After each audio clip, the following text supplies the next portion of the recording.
Are we recording? Uh-oh. Did you just epic fail? Guess what I did? Did you just stop the stream? Well, I had the record set to the server because I was recording earlier. I was seeing how it recorded. Did you just crash Wirecast? No, actually, it didn't somehow. Nice job. All right, there you go. Oh, well, hi, everybody. I don't know how that happened, but it's awesome. Well, get on over here. We got a show to do in about Let's 2 do this minutes. thing. Let's do this show thing we do. Oh, let me flip that thing around. I know how you like your thing. Flip. I like to see my thing. If I'm going to have a monitor, I want it right next to the camera up you there. want your thing flipped, I understand. Oh, man.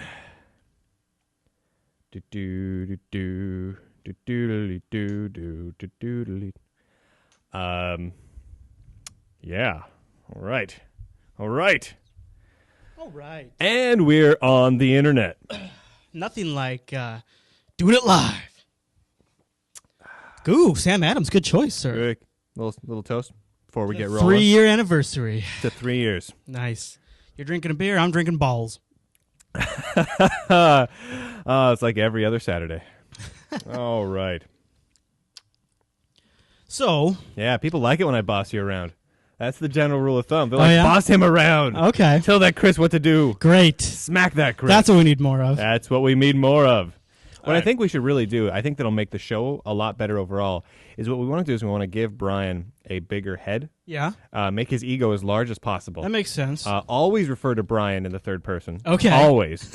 And then just beat you around a whole heck of a lot. Awesome. Hey, I can't see what would possibly be wrong with that. I can't either. I cannot either. All right. So, I'm just about ready myself. Are you? I'm absolutely ready. Okay. So this is going to be. Hold on a second. A little pre-show ritual now of checking the last episode number that we released. I know the number in the actual episode number. You know what number this is? We're almost to 100. Yeah, I know. This is season 10, episode 6. Yep. And I will S10E06. Nice, sir. Nice. Yes. Yeah. Yes. For those of you 10X06. Yes. XVID. So .xvid -HTV HDTV. lol. All right. All right. Good times. Yes, this is a Dell. What? Jordan finds it funny that I'm using it. Why does Jordan find it funny I'm using a Dell? I have a Dell. Why is that? We reviewed it. Yeah. It came with Ubuntu. All right. So, tell me when to hit it, and I will hit it. Wait, let me turn off Season that 10, thing. episode 6. Wait, what's going on here? What? All right, we're good. We're good. You good? I'm good. You're good? I'm good. Oh, I was born good for this one. Tell me when to hit the button, and I will hit the button.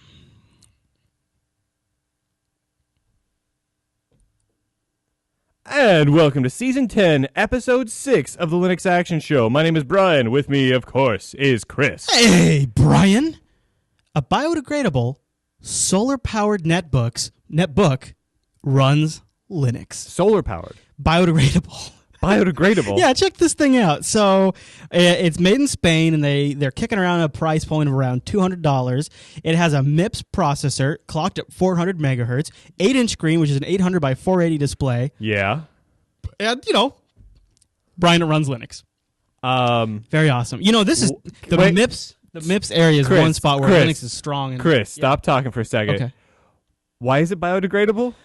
So the components that it's made out of will break down if thrown away or thrown out. It's not like you're going to get a little water. How does it determine if you've thrown it away or thrown it out before it starts breaking down? Because it takes a long time of exposure to weather. But what if I want to keep it and give it to my kid 30 years from now, like I want to do with all my old video game consoles? Well, then don't leave it in a dump. It knows it's in a dump and starts breaking down. No, but it's I am going to declare this the worst idea ever. You know what else I'm going to do? Here it is. I'm going to make biodegradable houses. Are you listening? I'm going to tell you. So you can buy a house and leave it to your kids, but it's a practical joke because by the time they inherit it, Brian, it will start decomposing. Brian, houses get rained on. Netbooks should not be rained on. And so it's the but there's netbook. Moisture in there, man. What if you want to go? Whoa! Okay, What if you want to go to the beach? Right. And you don't throw it in the ocean or anything, but come on, there's mist and stuff. $200, I say. money well spent. You know what? I say if I'm going to spend $200 on a netbook, I want that thing polluting the earth for thousands of years. So here's a little more That's info. how I want my machines built. This netbook End of story. will have 128 megabytes of RAM, gigabyte built-in I'm drinking flash. beer to that. It's got Ethernet port, USB, 3 of them, Wi-Fi. Also, optional CDMA and GPRS, which is that awesome. sounds great. 4-hour battery life. Only 1.5 pounds, so that's 700 grams. That's fantastic. Yeah, lighter than 2 pounds. So what you're saying is this actually looks great if only it were more polluting. Yes, Brian. Yeah, if it polluted the environment more, I would want one. So before we go any further, Big day. this is a big day. Almost to the day, right? It's to the day. To the day. Of this recording. Almost to the minute, actually. I believe Freak it out, Brian. our first episode ever was recorded right around 5 p.m.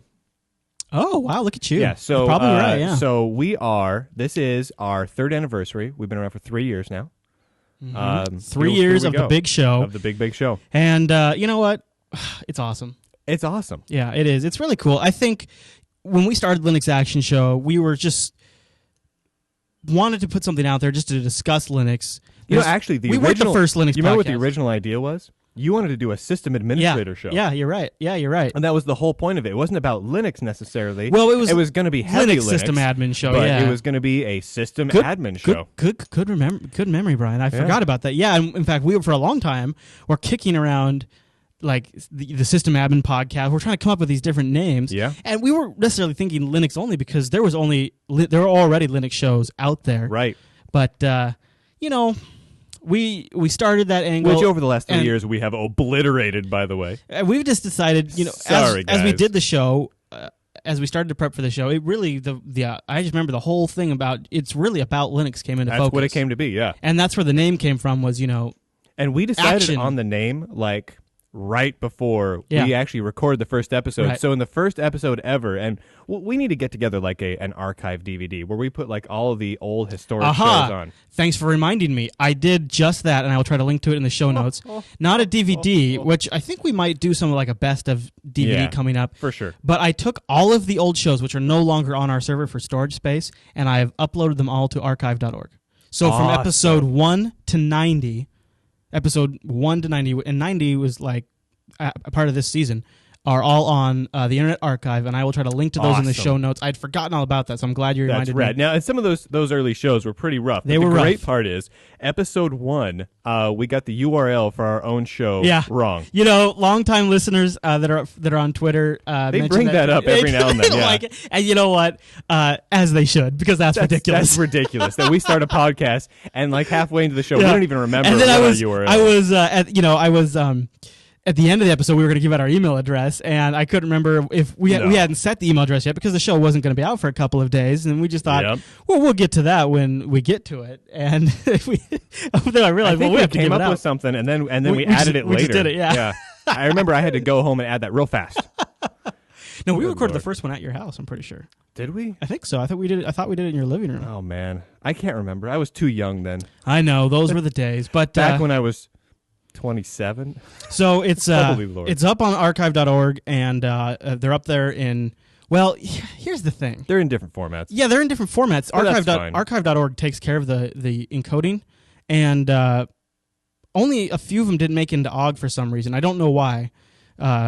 That's fantastic. But they are in there, and most of them are in OGG. So if you want to grab them in OGG or MP3, and there's lots of different versions. There's really super high bit rate, and there is lower bit rate. So you've got options out there, and I just thought that'd be a lot of fun. And then that's way cool. I think you and I have been kicking around the idea of kind of doing a best of CD or DVD we'll with do something. behind the scenes stuff, just to kind of help with a little bit of revenue generation. But Yeah, we could use some revenue generation sometimes. Yeah. Yeah. I hear you on that one. But it's been a fun 3 years. It's been a very, very, very changing show. I think the show has changed a lot The over show the 3 has years, changed a but ton. I'm happy with where it's at, and I'm happy with the people that we've been in contact with, and of course, the huge community that we've gotten in touch with. Come on. I mean the fact that we've had people listening since episode 1 is That's crazy. wild to my brain. You guys are crazy. Yeah, that's I wild. love it, but you guys are crazy. You're a little nutty. Yeah. You guys walking down the street, I might be scared of you, is what I'm saying.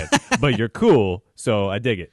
But as far as the future plans for the show, it's keep evolving as we get a wild hair. I'm thinking we might keep on keeping on. We're always focusing on quality and trying to get the audio. We always try to get the audio quality. That's always been a goal of ours.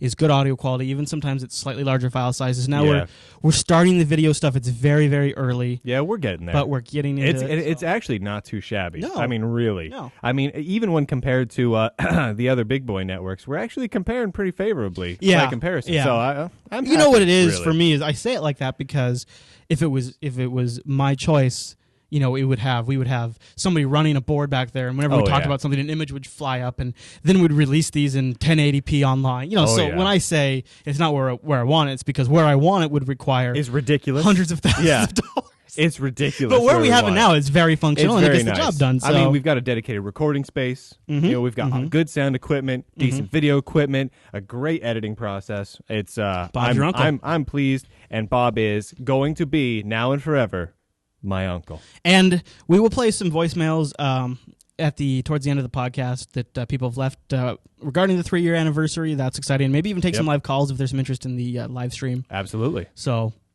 I think, Brian, with that patting of the back completed, let's do the news. All right.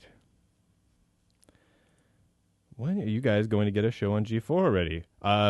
As soon as G4 drops us an email and says we will pay you money to be on G4. And we won't censor you. That'd be nice too. Right. But they can beep us if they want. But they can beep. Honestly, yeah. If they let us cuss but beep it, I'm in. Plus, then I'd make it sound like we're saying swear words. Oh, yeah. Honestly, we wouldn't actually cuss that much, but we would beep things constantly. Yeah. Whenever it's extra funny, we would beep it. Yeah, exactly. Have more people subscribed? Yes. Stan is asking. Not much more than what's on the chart right now. I think I'm off by 3, and that's because the wife updates that chart, and with the new baby, she's been missing in action. Now, Rick I points out that G4 is to suck, and he wants his tech TV back. Agree. Now, here's this. I agree with. If G4 came and said, Brian and Chris, please be on 3 hours a day, G4 would be super rad. Yeah, so that's true. What you should do we would is bring G4 up. You should start a letter writing campaign. Everyone send emails into the press contacts at G4 and make it happen. There you have it. All right, what do you think about doing a news segment? Are you okay with this being the top story? Okay. It's news. Yeah. Yeah.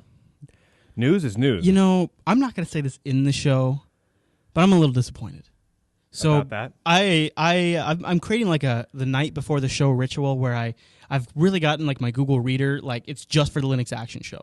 And I've got blogs of prominent developers, and I've got all kinds of stuff in my Google Reader, right?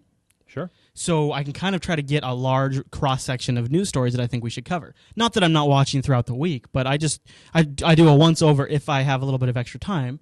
And so last night, I was up late waiting for Beer is Tasty to render. Code, yeah. And so I'm reading the Google News, and I came across a lot of blogs from a lot of developers of different distributions talking about Chrome, but talking about Chrome on their Mac. And not talking about Chrome on Linux. I only found one guy that talked about it, probably out of 6 different blog posts, that was trying it under Linux. Yeah. And these are people that work at Ubuntu and Fedora. Yeah. No, yeah. And the only one that posted under Linux was a guy why who was are an we not OpenSUSE talking about developer, this in the show? and because this video is being recorded on a Mac.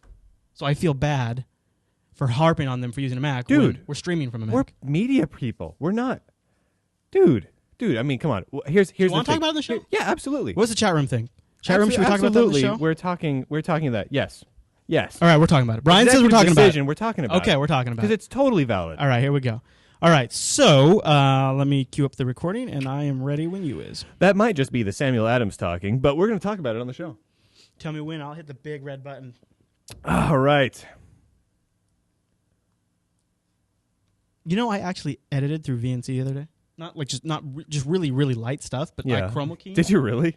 It freaking actually works. Like I wouldn't sit there and scrub the timeline, but like just setting like a few color correctors. It's not actually. It's funny because VNC has reduced color, but anyways, for what I was doing, it worked. All right, so tell me when and I'll hit the button. Oh, I'm ready. What's new in the news this week? All right, Brian. Our top On the story. third anniversary show. Our top story on the third anniversary show, Brian. Yes. Google Chrome releases an official beta, a very, very early beta Yes. for Linux and Mac OS X. It's a very early beta. So let's just talk really briefly about Chrome. When Chrome came out, you weren't very impressed. No, not at all. And no, of course, but we should preface that with you're not always trusting of Google. I'm not always a huge Google fan. Now, Right. Google produces some good stuff. Yeah. And Google sponsors a lot of very cool Yeah, projects. The Summer of Code being the most visible of those. Sure. But, I have And a love lot of for work with Google, wine. and I have hate for Google. And for me, Google's always kind of riding that fence. So when they came out with Chrome, I was like, well, so you're just coming out with a new browser? So why are you I think a doing lot that? of people had that reaction. Now, I don't love the idea of Google has I have a Google Payments account, I have a Google Calendar, Gmail, all my show stuff is brought into my Gmail. I've got everything on Google. So I don't love the, and plus I have a Google account and I'm signed in so they know everything I search for. Right. I don't love it, but I'm not a huge fan there. I Yeah. find that balance of functionality and security, and I figure Yeah. if there's something super secret, I probably shouldn't have it in those locations online anywhere. Right. So That's kind of what I've come Yeah. to. I've come to a kind of a more moderate position from what I used to have. But so that and was I'll use Gmail for something. how do you feel? So that aside, how do you now that we're almost a year later almost, Right. I think. How Roughly. do you feel about Chrome now? Well, honestly, if you try Chrome out on Windows, it's a fairly impressive browser. It does a few things that I wish other browsers did. Okay, like what? It's granted, this was the big thing, but its JavaScript rendering is fantastic. And then also And fast, yeah. And the really big thing is that overall it's a speedy browser, and having each individual tab be within That's my thing. its own completely That's my separate, thing. isolated threads is fantastic. I know a lot So of they listeners did a really nice job. A with lot that. of listeners think that like we're just gaga for Flash, but I take a practical approach and say online content you have to release some stuff, some of your stuff in Flash. You have to, but Flash is slow and makes browsers crash. And when you do tab process isolation and tab sandboxing, Right. See, that's the cool that stuff. is so And- cool. I and so love that's that if a good. tab crashes. And I was okay. So I was trying it out. Someone online, and I don't have the link. I think someone in the chat room just linked to it though. There is a deb that you can install Chrome for Ubuntu. Yes. And I loaded that up. Yep. And I went on, and I had a tab crash, and my browser did not crash, and That's I had a nice. big smile on my face when that It happened. is nice when that because works. with so many web apps now. I mean, so much of my stuff. I just said my calendar, my email, our to manage our all of our Jupiter Broadcasting stuff Yep. is all online. It's great. And when I'm uploading shows and videos, those are now done through a web interface. And if my Right. browser crashes and okay. So this episode of Linux Action Show will probably be about 700 megabytes. And if I get to 650 megabytes and my browser crashes, Oh, man. I scream with agony. And if it's just a It tab sucks. that goes down, it's way It's nice. not so bad. It's not so bad. So it is nice. I do still like Um, Firefox's extensions and the Yeah. customization options that are there. But again, Firefox has become a very bloated, crashy Slow. application. It's Well, and very that's slow just by it. comparison. If you check out a very JavaScript heavy site, Yeah. like a lot of these Ajaxy, dig.com and a few other ones where there's a lot of that kind of stuff going on. Chrome will have the entire page rendered while Firefox is still loading it up. Right. And it's and some of that's their V8 engine, and the It's rest true. of this WebKit's just gotten really awesome. It's yeah, exactly. KHTML has become a very Yeah. solid rendering platform. It's done very well. So that's great. My only real gripe really at this point is that we are just now seeing Chrome for non Windows and the platforms. Linux and the Mac version, they don't have Flash support. They don't Nope. have printing support. They Nope. don't have bookmarks. So at least I don't think it has. That's basically saying it's not a viable browser. It's a Not yet. it's a preview Yeah. release of what could be. Yeah. And the problem I have with that is it took a year to get to a viable demonstration of what could be. But- which honestly, we already had most of that demonstrated in browsers like Conqueror that was already using some of the similar rendering components. But the key things they're doing, the process isolation and It the is nice. sandboxing, It is nice. that's got to be the hardest thing to do. And none of those other browsers are doing it. I agree. I'm And not, I I'm just not disagreeing think- there. and I'm I know- just disappointed. Firefox has announced plans, I think, for Firefox 4.0 to have process isolation. Internet Explorer 8 Yep. has it, Yep. which surprised. I didn't know that, but they have that, and I don't know. I just don't know if in a year's time, if a browser is shipping without process isolation with so many important things online these days, it seems like it's just they already lose right there. Right. So I really want to see now.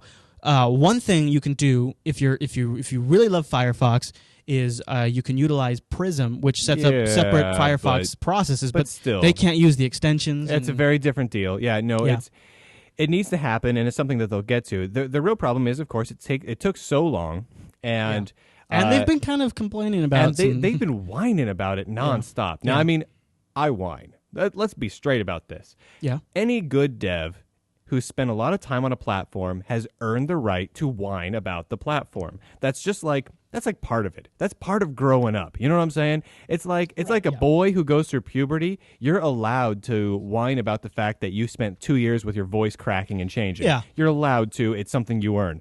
But just the same, the Google devs that are whining about this stuff aren't releasing it. I don't know. It's just I've been waiting. Yeah.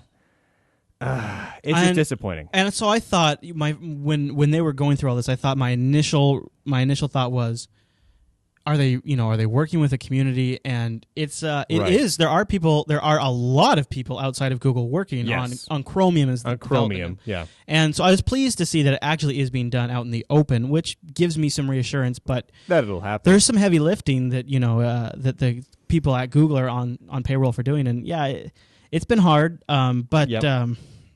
The other thing, I don't know how permanent it is. I've read discussion groups that this is something they've been having a hard time working around.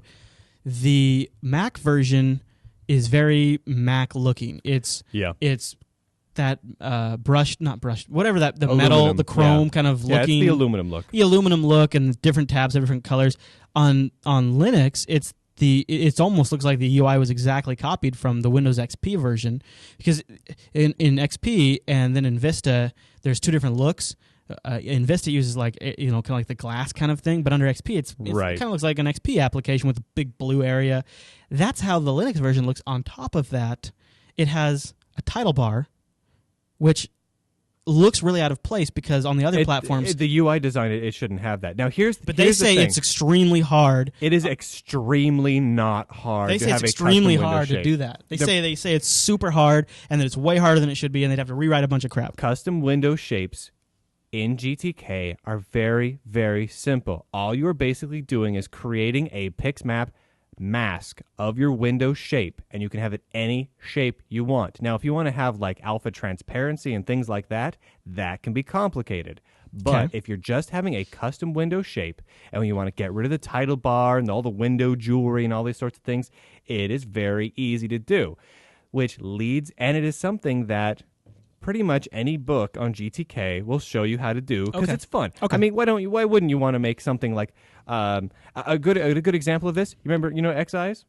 Yeah. The little eyes that follow you around? Yeah. Custom shape. Yeah, it's true. There is no border there. Uh-huh. Good call, Brian. I'm just saying, and that was developed 35,000 years ago?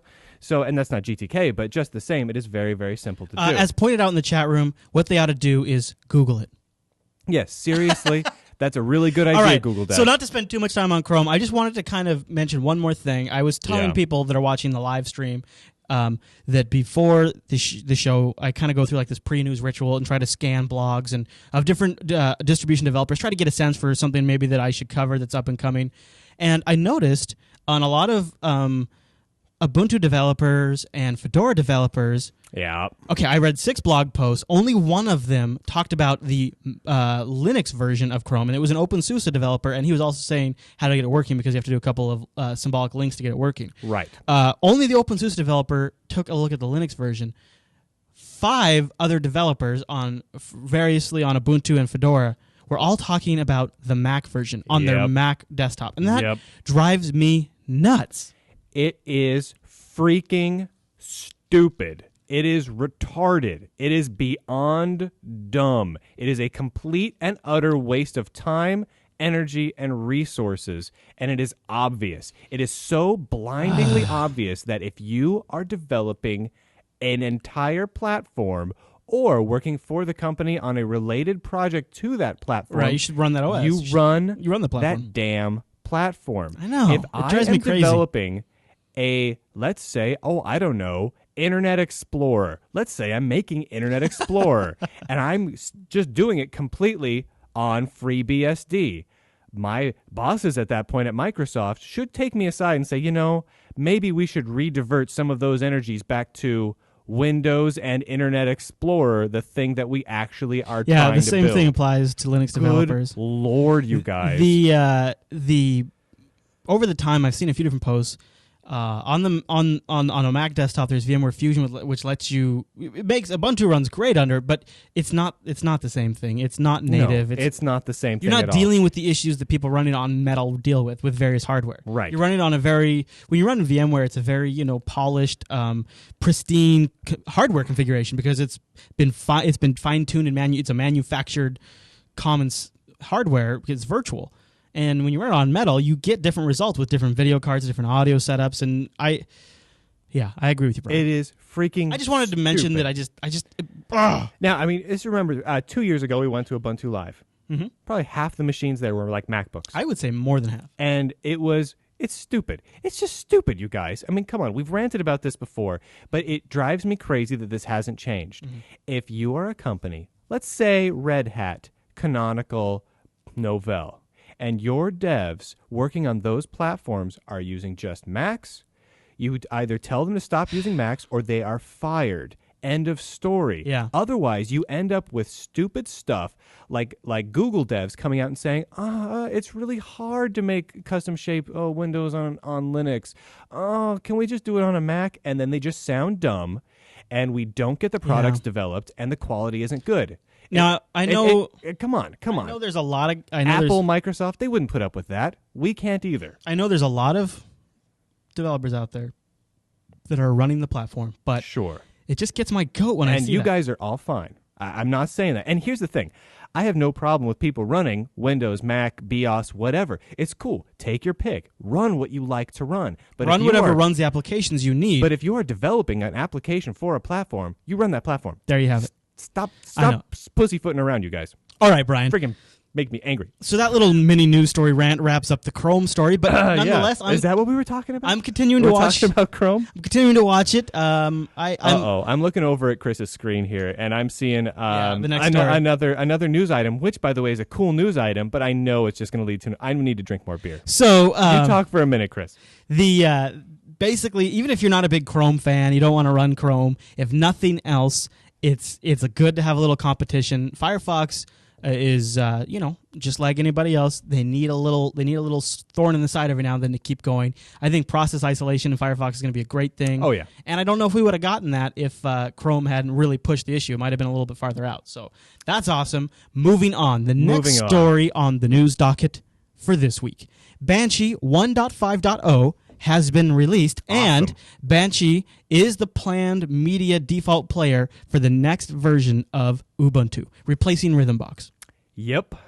So let me just really quickly... Which I want to say is great and leads me to other things that I'm going to get angry about in a minute. So some of the new features in Banshee 1.50, even if you don't run Banshee, you should check it out because it's actually coming along pretty nicely. Banshee can now auto-detect the beats per minute of a song in your library, and then it'll automatically tag that song, so then you can make smart playlists later on based on the beats of that song. So if you want, like, workout music, you can do lots of beats, and if you want something nice and slow, that's just an awesome feature. Automatic song scoring, I love this because I do this all the time, and I don't really realize it. Like, when I'm starting to get tired of a song, I start skipping. Banshee can automatically monitor when you skip a song, and then based on when you skip it in the song, it'll give it a skip score of 0 to 100, and then you can basically form out a smart playlist that says songs that I'm skipping a lot these days, and know what you need to not be playing in your rotation. This one probably comes maybe because of the Ubuntu announcement. They now have introduced a migration from your Rhythmbox library into Banshee, and that includes your ratings, play counts, your playlists. Everything will now get imported into Banshee. Slick. You can also do, kind of rad, and something I've wanted for a long time, separate music library locations. So, which is cool. Stay with me here. Yeah, So, you check know, this like, out. you look at me, I download a ton of podcasts. I'm a big commuter, and my music folder is huge, right? Well, now you can do a separate library for your podcast, a separate library for your music, and a separate library for your videos, because Banshee has a built-in streamlined video player. Brilliant. Exactly what Chris needed. So thank you, Banshee guys. Awesome. They've also integrated in, and I haven't read this yet, so I'll read this right now. It's Creative Commons integration. It's a new column inside the properties of music that will state if it has Creative Commons and the details, like not just which license, but the composer, their site, Right. all that kinds of stuff. And then so right there you can look at a piece of music and you'll know what your rights are with that song, which is great for guys like us who are doing podcasts. And sometimes Right. we want to And get a little bit. We need to get that information. Exactly. It's awesome. So there's a ton of other features. I love Banshee. And you can get it they've got packages out right now for OpenSUSE, Sled, Ubuntu, there's a Tarball, and I know that there's a Fedora repository that keeps fairly recent Banshees. You can also get it for Mac OS X, so there's all kinds of stuff out there. Oh, yeah. So, response to Banshee, honestly, maybe also fueled with the announcement of Ubuntu planning to switch to it as its default media jukebox for the GNOME version of Ubuntu, Yep. has been met with some pretty harsh criticism. Very. They pretty much stem from the use of mono, because there's a lot of people that listen to this show and watch the show that are anti-mono. Are we going to be bringing up the Tomboy G-Note thing at all? Well, we could right now. Yeah, let's bring it up right now. I think basically the response has been it ranges. The essential argument is mono is bad. Yep. That is written in the sense of it uses a lot of memory. One guy mentioned that when he runs Banshee, it uses 250 megabytes of memory. Of course, somebody else responded and said mine only uses 25 megabytes, and the difference there is. And then somebody else responded and said, well, my Rhythm Box is using 380 megabytes. So right. But so it ranges from mono uses a lot of memory to mono is evil. I'm not going to have that junk on my system, and so. The response has been pretty negative. There's a lot of people out there that are disappointed that Canonical has decided to include a mono-dependent application in a future version of Ubuntu. Which they already do. Tomboy. And F-Spot. Right. So, I mean, we're already... This is a really... Yeah. I didn't realize... I thought people didn't like mono. I didn't realize how They passionate hate people are out mono. there. It's really... There is a burning, seething hatred. And you know what's crazy, though? It is a very isolated group of uninformed people who are not software developers. Let me talk what I'm finding. Let me talk about something really quick. So recently, if you've been following some of the anti-mono blog posts and things like that, someone attempted to call the organization that has certified mono as that has certified the C# language as a public It's a open standard. Yeah. They tried to It's call an them ECMA, yeah. And they tried to call them to get a patent protection certificate kind of thing, and they had to defer them to Microsoft. And then that person called Microsoft, and Microsoft couldn't give them an answer, and so they took that answer. They took the unable to get an answer from Microsoft as an indication that this patent protection thing is just this nebulous thing that doesn't really exist. Now here's the thing though, is the person I did a little research on the person that made the calls. He runs several different mono blogs. Right. And so the caller himself was an anti-mono person. So again, you have to question if there was some predetermined feelings. And Right. then to follow that up, if I called Microsoft today and asked them a question, I'm not going to get an answer. No. They are huge. They're a huge bureaucratic company. But the It's problem going to is- take you like 5 months to get a straight answer from them on how much does Office cost? Yeah. It's going to take a while to get that figured out. But that 15 minutes of investigation that It's guy nothing. did, Yeah. it's really ignited, again, the anti-mono statements and sentiments. And Honestly, it's like saying this. It's like saying, you know what? I need to make sure I get a hard-copied license for a couple of like GCC and the Linux kernel. So you call up a random phone number you get for Red Hat on the phone and say, can I get licenses for this? And they're going to go, well, and then you're going to go, what? You're not going to send them to me immediately? Click. Obviously, those aren't open source packages. I'm not it's saying the same basic thing. I mean, it doesn't make any sense to call them up and. I'm get sure. that. I'm sure the really anti-mono people have already stopped listening. But I'm not trying to say that mono is some sort of amazing end-all amazing language that everyone No. should be using. That But it's there. That's not what I'm saying. All I'm saying is this, over the 3 years of doing this show, Yeah. I can say that now, Brian. Over the 3 years. I have noticed a tendency in the Linux Action community, or the Linux Action community. in the Linux community. It's kind of the same thing. Also the Action community. Yeah, it is kind of the same thing. No, but even within our community, there's been a recent discussion thread in our forum You bet. around these issues, and there is a tendency to gravitate towards the extreme ends of these issues without actually really going through the Mr. Spock analyzation of the logical situation. I'm not saying there's not issues. I'm not saying that I would never put it past Microsoft to try to do some sort of intellectual property Honestly, thing. this isn't even a matter of Mr. Spock intellectualization. This is a matter of, like, I don't know, Uhuru. It's like people need to go a little more non-Ponfar Spock. People are like Ponfar Spock, where they're like super crazy fighting their captain. That's ridiculous. And it's like you guys just have to take a breath and just think through about the it. issues. Seriously. You might be right. I'm not saying you're wrong, but you stop knee-jerk reacting and going crazy about it, and just think it's about so it for a minute. hard when there's such a vocal component of the community, and it's not just mono. It's NVIDIA drivers. It's everything out there that there is a controversy Yep. around. There's always, Mac people have the same issue. There is a side to the discussion that is so rabid about their opinion that what happens though is those people kind of get associated with the high-end people of the Linux community. And they're not. But No. that's Joe Public thinks it is, and we here's- just gotta simmer down, people, because we're really tarnishing the. When you hear Linux, people think, "Oh man, extreme geekiness." It's like, no, Right. we're never gonna get anywhere if people freak out when they hear our name. Right. It's And it is a little bit annoying. It is a lot annoying, and we talked about it over the last 3 years. I really do like saying that, man. Yeah, That yeah. is a lot of I know.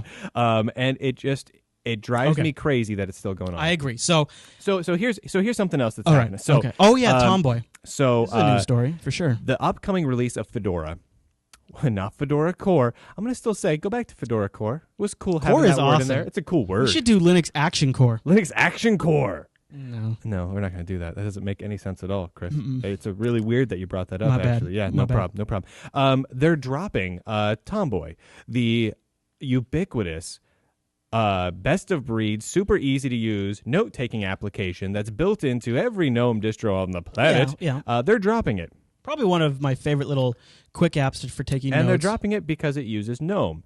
And it now- uses mono. It uses mono. Now, so they're like, okay, so they're dropping it because it uses mono. And what are they going to... And there are people who started a project called Gnote. Yeah. That is literally, the point of it is to be a clone of Tomboy, Yes. not using mono. Right. So basically what someone said, at this point someone said is they sat down and they're like, you know what?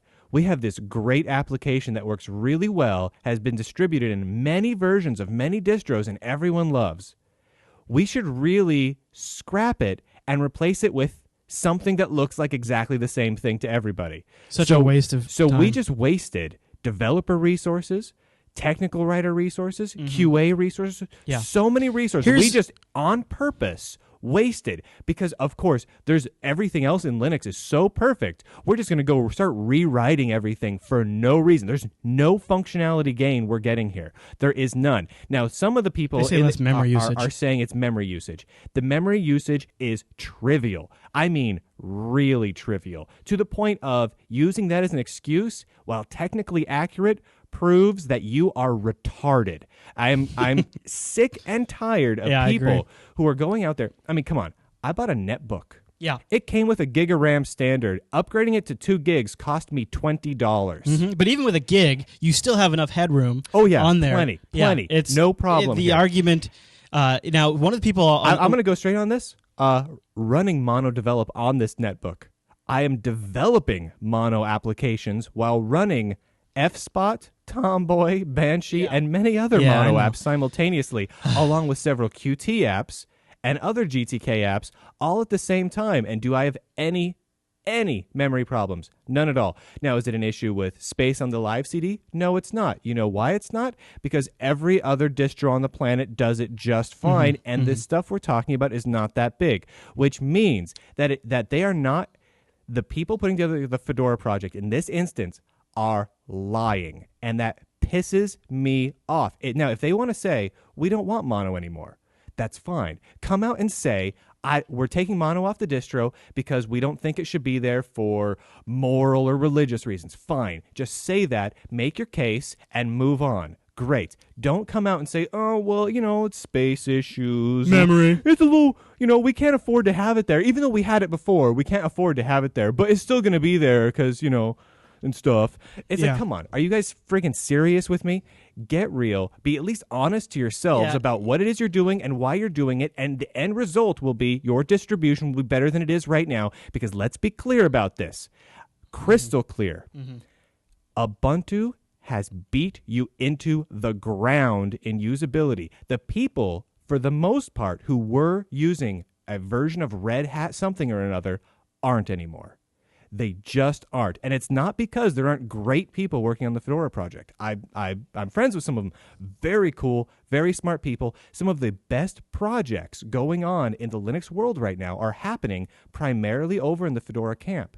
Oh, yeah, absolutely. But for one reason or another, the Fedora team cannot get their freaking act together, understand what it is that they're creating, and be honest about it, and actually get a good distro out. So all we end up with is a new release surrounded by controversy because, we're ripping out mono, or, we're doing this or that. Yeah. And that's all we get out of it. Fedora, tiring, you guys. Fedora keeps a very strong base in the technically savvy market. They keep a very strong base with with a very large development community that develops open source applications, and they have a strong user base and system administrators that have a lot of Red Hat Enterprise servers on their network. The problem is those positions are rad and good job, but here's what the reality is if Ubuntu has quadruple the install base among normal users. Right. And I would be saying this if it was Mandriva. It doesn't matter what it is. What that means is they get to set the agenda based on your work, and they get to set the agenda for things going in the future. Let me give you an example. If Ubuntu decides this new canonical application store is how new applications developed for Linux will make money, is if you have to sell it through this, then if Fedora ever wants to be able to get in that game, they have to now use Canonical's store because they are not in the position to lead the Linux desktop market with actual regular normal Joe users. And so Ubuntu is in that position. Fedora is not, and Fedora continues to do these stupid little petty things that you look at and go, are you 12 years old? Seriously, you guys. And at least, and if you look around, there are things that I disagree with from a lot of the various distro camps. Novell and OpenSUSE and SLUICE Linux Enterprise Desktop don't agree with all of it. But here's the thing. How about Ubuntu's damn thing? But they're very, but see, like SLED and OpenSUSE, they are very clear about what it is they're doing, why they're doing it, our target, and what their end goal is. And you know what the result is? They're doing friggin' great. They're better and better all the time in the market that they're targeting. Well, and they're doing well there. Yeah, Fedora is continually losing, and all we get out of them now is this sort of FUD. Basically, we go around complaining about the FUD that comes out of Microsoft. And, Steve Ballmer got on stage and started spreading all this fear, uncertainty, and doubt about how, he's going to take out Linux because of this and that. And we're like, well, why is he spreading this FUD? That is exactly the kind of garbage that is being spread by stuff like this, by trying to rip out mono from a distro and saying, for whatever reason, reinventing the wheel on a project that does not need to be reinvented, where there's obviously already a lot of man-made controversy around it. Yeah, the that's what it purpose is to spread FUD. There is no other valid reason if you want for to it. reduce, so you are responsible for the FUD. If you were worried about the RAM usage of the Fedora desktop, then the R&D to rebuild Geno, and I realize it's not the Fedora team necessarily that's rebuilding Geno, but I'm just using this as an example. The R&D to do that, the time, the research, the guy's commitment, all of that should be put into maybe making Nautilus use a few less megabytes. Make the different applications that are already on there use a few less megabytes. If you don't want Tomboy to save memory, don't use Tomboy. Right. You keep your notes in text edit. Come on. So it's the man up, guys. disingenuousness of the statement that is so disappointing from somebody that should be in a leadership position based on the development work they do, but are constantly in this fuddy second grade kind of It behavior, is. and you It look at it, is. and you go, It's just fun. "How are you the creators of Network Manager and and come on. AIGLX?" And then They're free. It's friggin' Red Hat here, man. And then you if do you're this a Linux crap. person, not all of our roots, but so much of what we are today, we owe to the work that Red Hat did 10 years ago. I know. They are like the granddaddy. Not the ultimate granddaddy, but you know what I mean. They are so important and vital to getting us to where we are. And now all they do is just sit around and spread FUD and produce basically a fourth-rate distribution.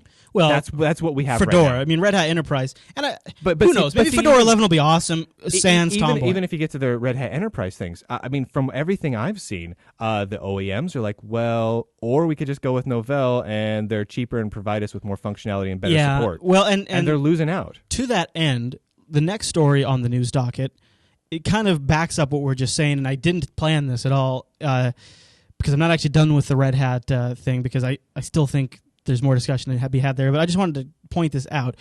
So Novell has released their financial good results beer, by the way. for the second quarter 2009, and basically it's good.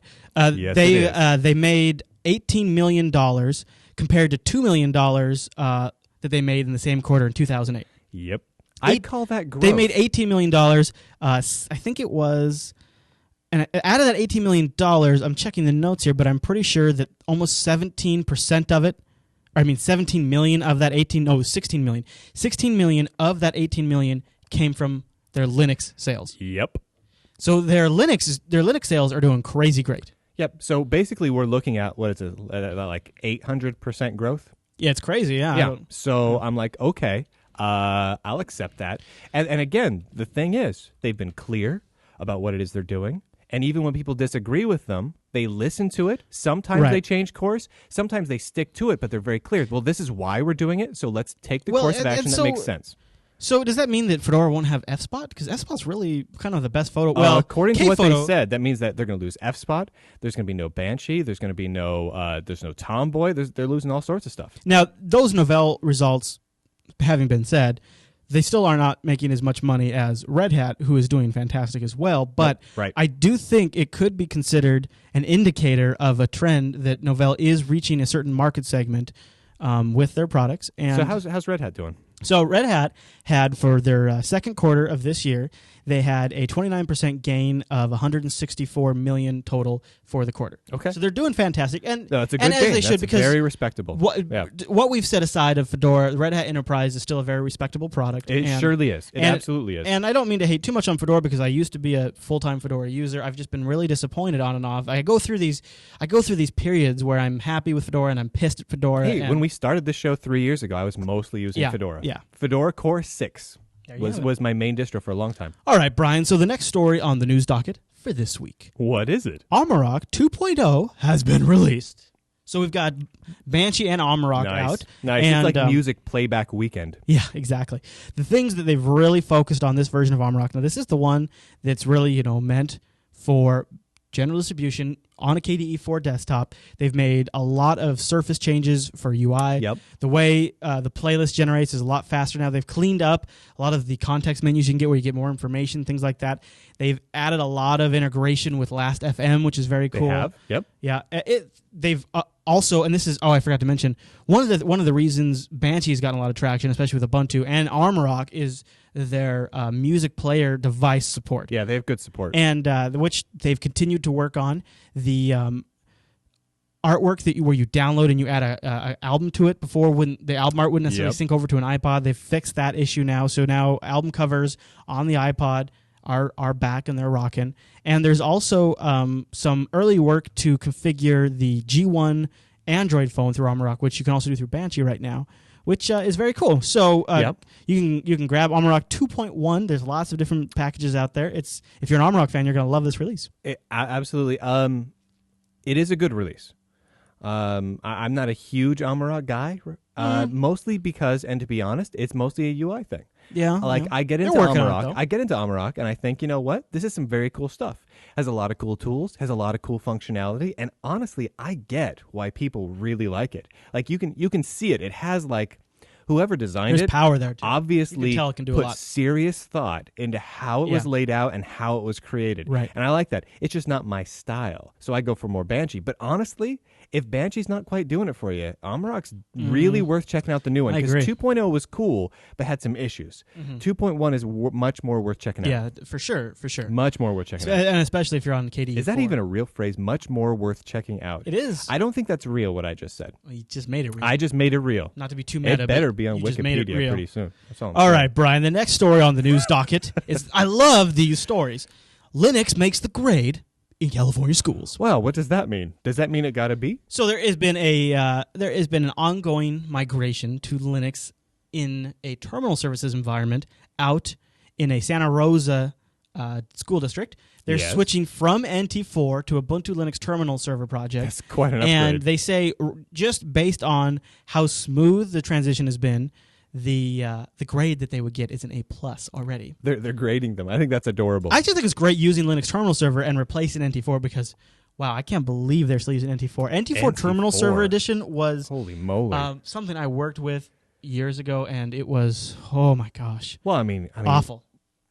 Considering, NT4 was replaced by, Windows 2000, which was based on that number. You can kind of do the math and figure out how long ago that was.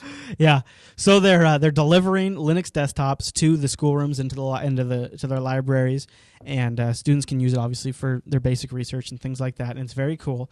They've got some experience out there with Linux, so they're not totally rookies that are just deploying Linux. Okay. So that's probably helped quite a bit. That probably helped a lot. They've had a lot of success with their after-school programs where kids will come in after school. Where that community, there's a large population of students that don't have computers at home, and so they can't write up their projects, Right. things like that. So they've got labs open Nice. where the kids can come in and work on the computers. And then the server admin or the terminal server admin, he's able to manage the different schools from his district office using VNC over SSH. And the way Linux terminal server project works is you can actually establish a VNC connection to each individual terminal session. So you can get right into each user specific session desktop through VNC. That's not And then bad. by piping it through SSH, of course, your SSH You're nice is going to and be secure. nice and Yeah. secure. Yeah, That's tight. So it's very cool, and I'm very I happy to just use see the it. phrase tight, by the way. That's a tight SSH. That's a tight And- SSH. And yeah. I'll link to the story if you're interested. I'm always a big fan of using Linux in schools because I think that is a perfect It's a good combination of the two things. For sure. And I am very pleased to see this. So if you like to look at that, and if something you're trying to push lately, Linux Terminal Server Project is very awesome. I've worked with it. It is. It's been a little for while since sure. I've worked with Yeah. it, but I was very happy. And if you want a good success story where you can show maybe a potential boss that you're trying to convince, that would be one. So check that out in the It's show not notes. a bad way to go. All right, Brian. Intel buys Wind River, or will be buying in Wind River for $884 million.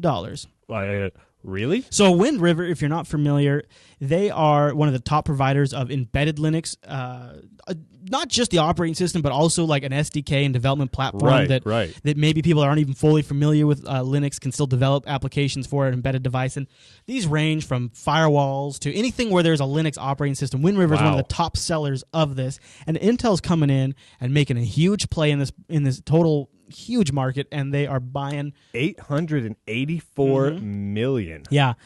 This Wow. this basically the second competitor to Wind River is Monte Vista Linux, which is also the same deal. Yep. They deal more with more direct hardware, so you can buy like white labels from them and things like that. But it's a big move, and you got to That's a figure they're going to be big shaking a little bit because Well, I mean, Intel's been pushing into this market hardcore Yeah. lately.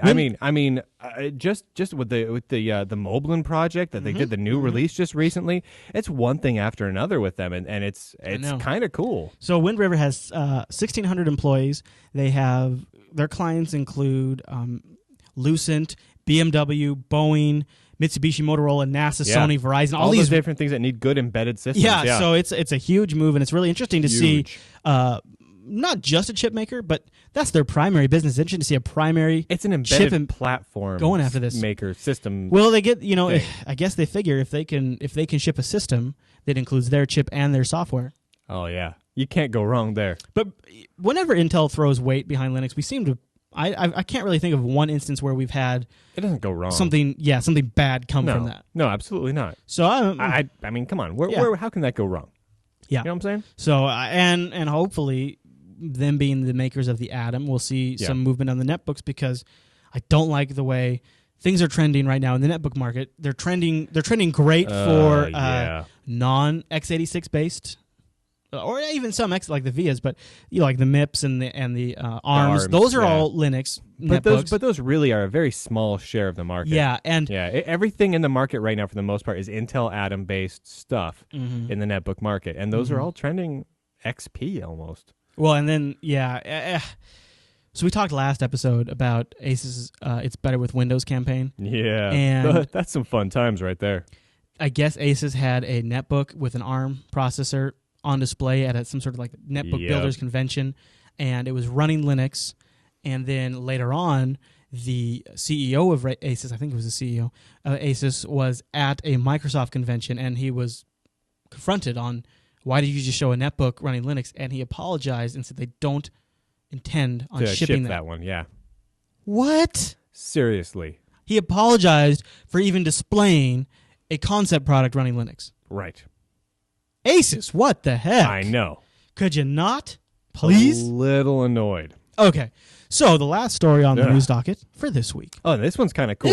I wanted to get your take on this. Yeah, this one's kind of cool. Ubuntu's developer summit, I think, just wrapped up, and one of the things that they were talking about at their summit was shipping Ubuntu with a way to run Android apps on the Linux desktop. Now, not just Ubuntu, but an Ubuntu Netbook Remix, because it requires a custom kernel, and that's going to be in the Netbook Remix kernel. Yeah, so it's a specific Netbook Remix. Right. They'll be able to run Android apps. Exactly. This is interesting. What do you think of this? I think it's great. I mean, I don't. See, now here's the thing. I don't like it. What is bad in my mind about having more applications available on more platforms? And it's a software development stack that's a fairly powerful one. So I mean, it's just like including mono on a system. But here's the thing. You have more applications available to you now. The applications that'll be available to people are designed for a portable handheld device that has a cellular antenna, it has a GPS chip, it has a touch screen, and so you go and you throw these things down on a desktop that doesn't have GPS, it doesn't have a GSM chip, it doesn't have a touch screen. You're right. That eliminates 90% of the applications. No. For certainly it does not.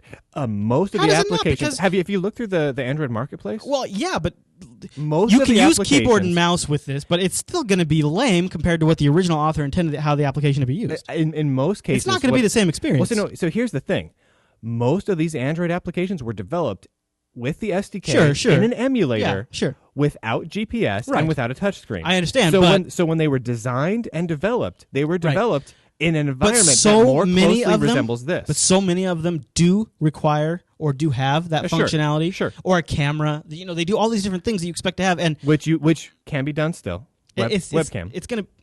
Yeah, if your webcam works, it's going to be jank, though. It's going to be jank. Well, that's the whole thing. It's a netbook remix of Ubuntu. It's built for like 4 computers. It's not built for a wide thing. Like if you throw Ubuntu Netbook Remix, I got you. It's got a very limited set of hardware. I'm not saying they shouldn't do it. It works. I'm not saying they shouldn't do it. It goes back though to the G-Note thing. I just feel like there's so much other stuff I'd rather have them work on. Yes. For example, for sure. When you're talking netbook, why does a netbook last an hour longer running Windows than it does a netbook Ubuntu Netbook Remix? I know. Spend even this HP Mini 1000. I've kind of used this little Mini 1000, which I love. But see, the thing is, when it came out, the only option for it was it running XP. So I get it, and it's running XP. I play with it for about 45 minutes and immediately put Linux on there. Well, of course, me being me, I've put on every single distro on the planet on here just to see how it would work. And I even threw Windows 7 on here, and I threw Vista on here, because I'm like, you know what? I want to be able to compare this, in part because I would really like to be able to talk about how awesome whatever particular distro I'm running at the moment is, and I can back it up and prove it. Of course, the downside is Vista and Windows 7 get by far the best battery life off of this machine. What is with that? And I realize... and I'm talking like over an hour difference. It's a huge ridiculous. Part of the issue is the AIPC, or whatever, APCI standard is not a standard. It's totally borked, and Microsoft had a huge hand in that. I know. But at the same level. Once the operating system's up and running, there's things that the operating system can do, the way it pulls devices, the way it, a tickless kernel, things like that. Even though we've gotten some of those things now, it still hasn't improved. Still overall, it's just still. I mean, it's still a problem. In the end, it's still a problem. Whatever the reasons are, proper fan control, which doesn't use, as far as I know, it uses a different controller to control fans. I've got a perfect example: the Triple E PC 701.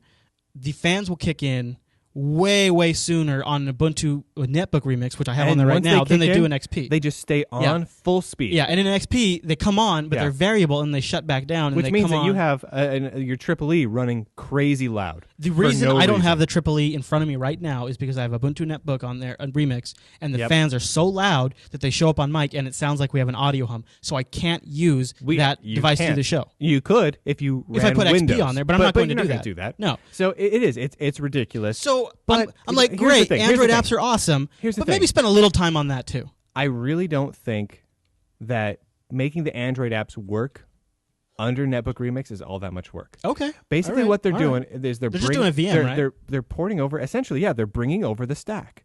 So that's fine. It's like recompiling Mono to run on an ARM processor. It already works. Like I'm my not that upset about my it, Nokia Internet tablet, you can run Mono applications on it. It's great. Now, was it work to get it to move over? Sure, but not that much. And in the end, you now have more applications. Now, it's just like the Nokia tablet, though, right? Most Mono applications were developed for a big screen, keyboard and mouse, at a desktop or laptop with lots of resources, not for a tablet. Right. But even if only 10% of the applications for Mono work on the tablet, it's worth it. I agree, and I also would think it'd be pretty rad from a standpoint if I had an Android phone and there was some app that I just fell in love with. It'd be great to also have that app on my desktop. Oh, sure, yeah. I'm really sensitive about the time. I feel like we spend too much time on stuff we don't need to spend time on when there's more important stuff. Here's the thing.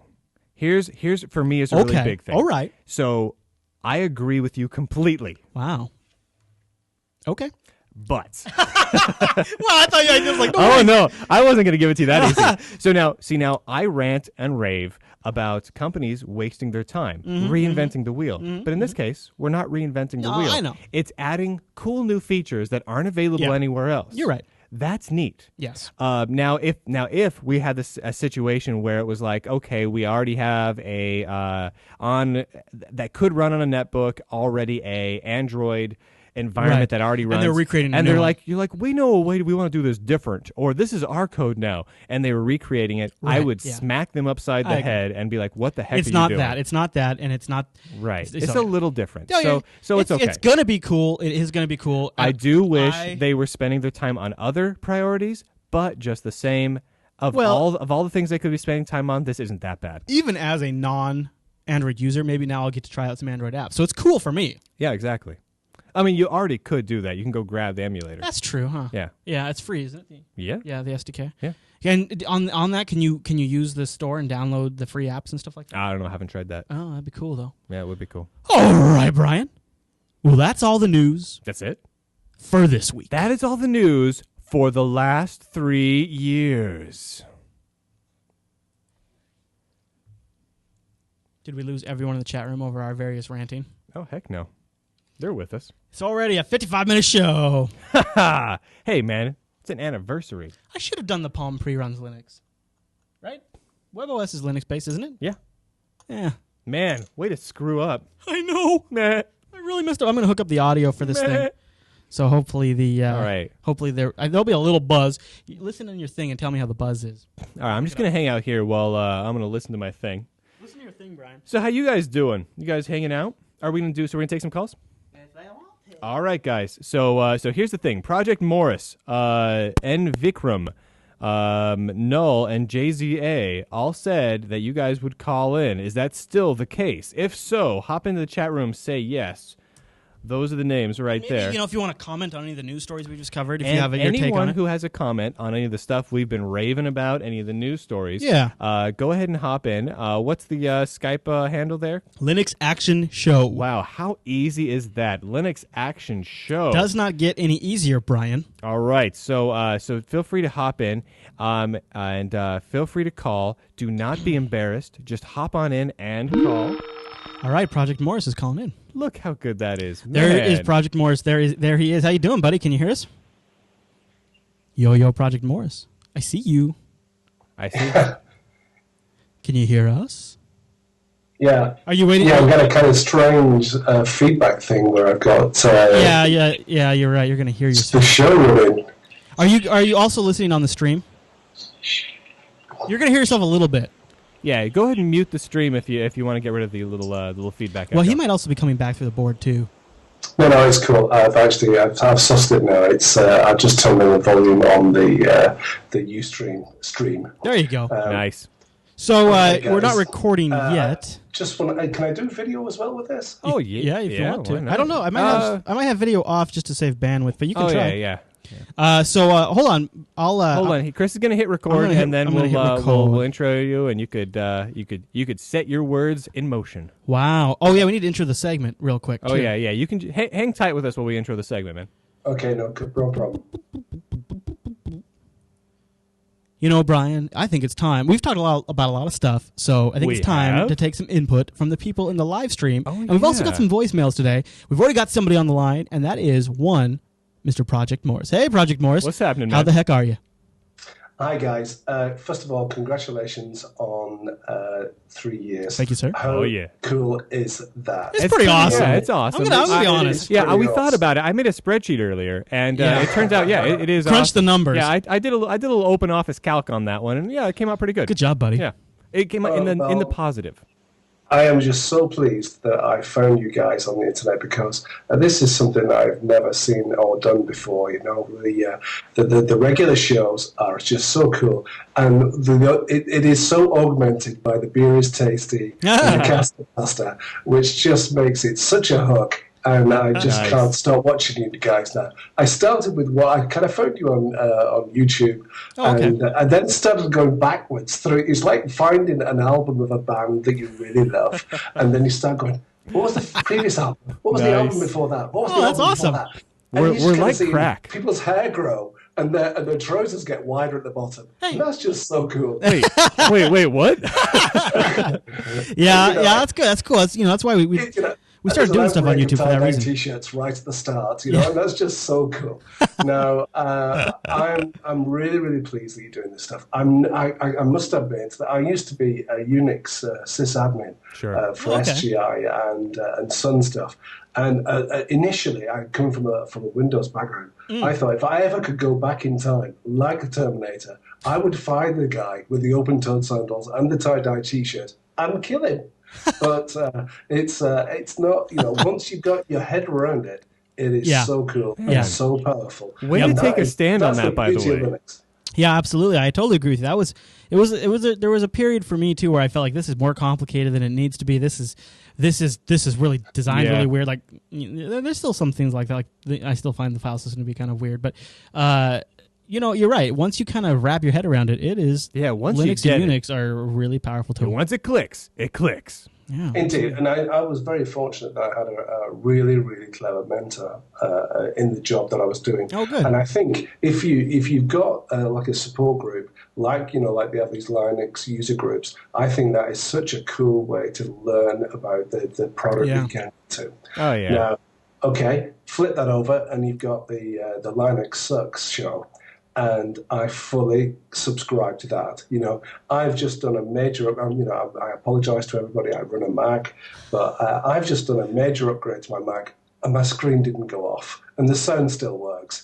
And Linux has got a long way to go to become that sort of desktop application that everybody wants to use. And it's just really sad because it's got such power and it is really cool. And my heart breaks because I think you've got such a good product, and there's so many people trying to make it better.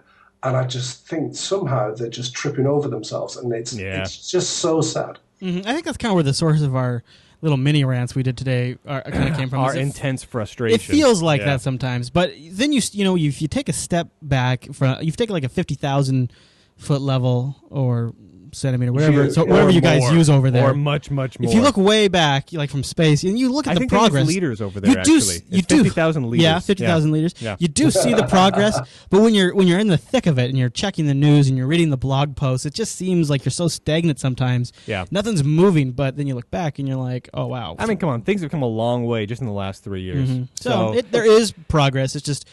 Like I've said a while ago, is when Apple and Microsoft ship something, you essentially see for the most part the end result. Right. When Linux is shipping something, you see it as it's being made. Yeah, we don't come out of the kitchen with a cooked cake. We're showing you every ingredients, and we're also showing you the arguments over what ingredients should go into that cake and what flavor the frosting should be. Yeah, and when you're in the thick of it, that really makes it feel like a long time. Before the cake is finished, we decided to make it cupcakes, so we just smash it with our hands and put them in a little cupcake holder. Once the cake was made, it was a really tasty cake, but we didn't like the lettering that we wrote on the frosting, so we threw out the entire cake. We just got rid of the cake. Yeah, I started all over again. Yeah, and made a pie. Thanks, Fedora. Brian, don't you think that the situation is, though, that Linux, the way that Linux created was generated, and the opportunity for everybody to pitch in and do something with it is partially its downfall, in so much that you've got this initial spark, and then everybody's gone away and run away with it. And mine's better than yours, mine's bigger than yours, mine can do this and yours can't. Some ego. And everybody starts to get a little bit sort of parochial about the whole thing. And I mean, you then get the splits. And from a distance, the enterprise people just see that as infighting. Oh, yeah, not subscribe to it. It is infighting. Yeah. And I think that's one of the real sources that the enterprise distributions have sort of latched onto to give people comfort in is, well, we're stable. We step back and we base ourselves off the best, and we're supported for years. So they try to be like, without saying it, they try to distance themselves from that. And I think that's what a lot of the people in the enterprise market kind of latch on to. I know when I worked at a bank, that was my boss didn't want to go with Linux file servers running Samba because he was worried about patent issues. He was worried about infighting. He was worried about He was worried I would deploy a Samba system and then they would make some sort of radical change based on a whim. And I really had to spend a lot of time saying that's just the general public perception that you're taking away from that. It's not. But you can't come out to the CTO of a bank and say, no retard, can't. Stop reading the Windows magazine. And so it was a difficult challenge. But you're right. It's an issue out there in the enterprises, and that's why we say sometimes don't be so reactionary, because people pick up on that. The extremes from both ends are what people hear, and it's the guys in the middle. They're saying, "Well, think about it a little bit first."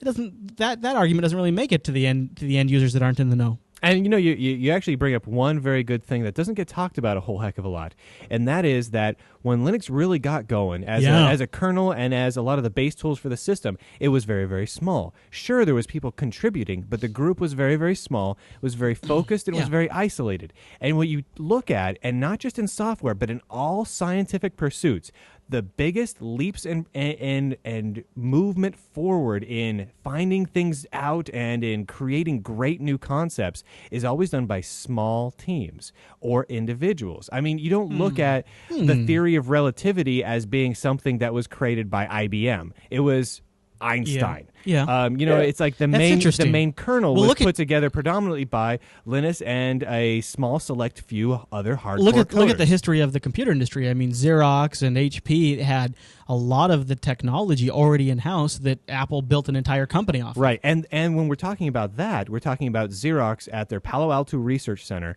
having really, I mean, what you're looking at is like a group of, say, 20 of hardcore scientists working together to create something that was truly great.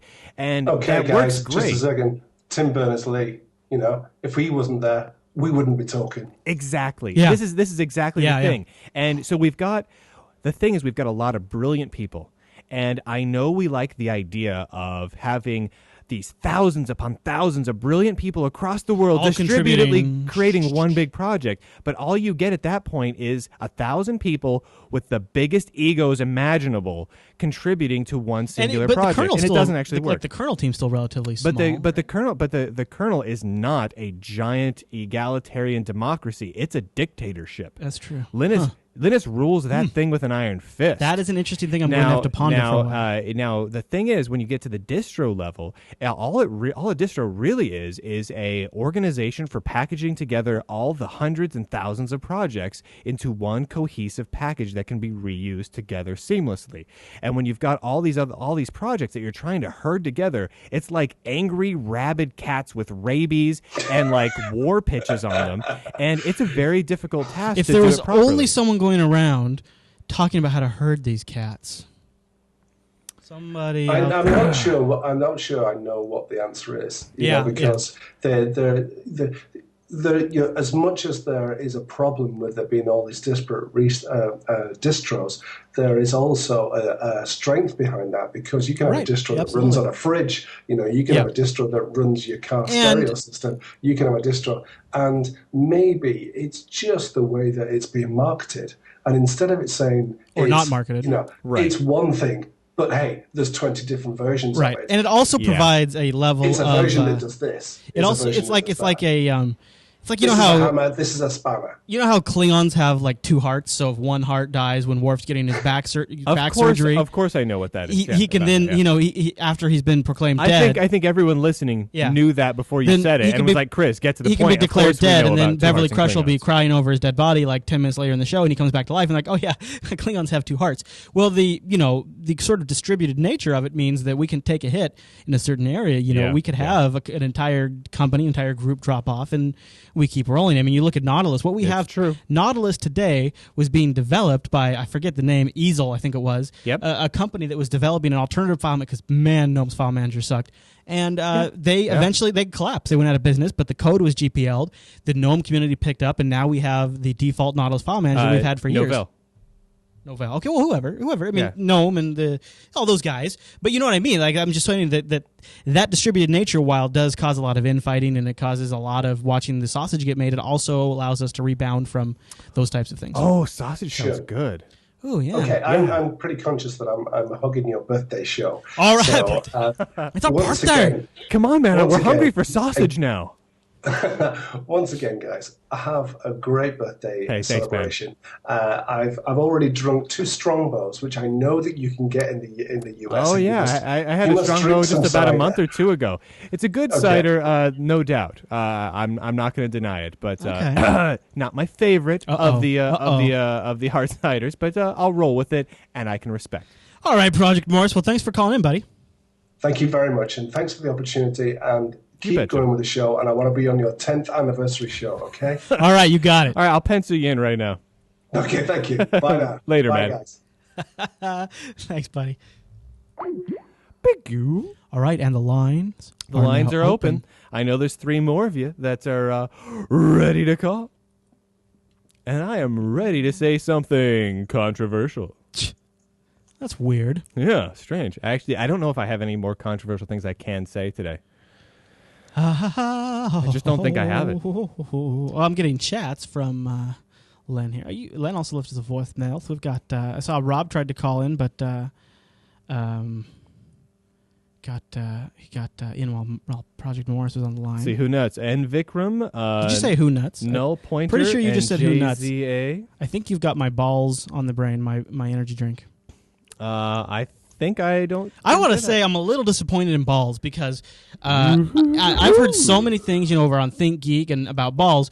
60 milligrams of caffeine, guys. Come on, a little can of Red Bull has 80.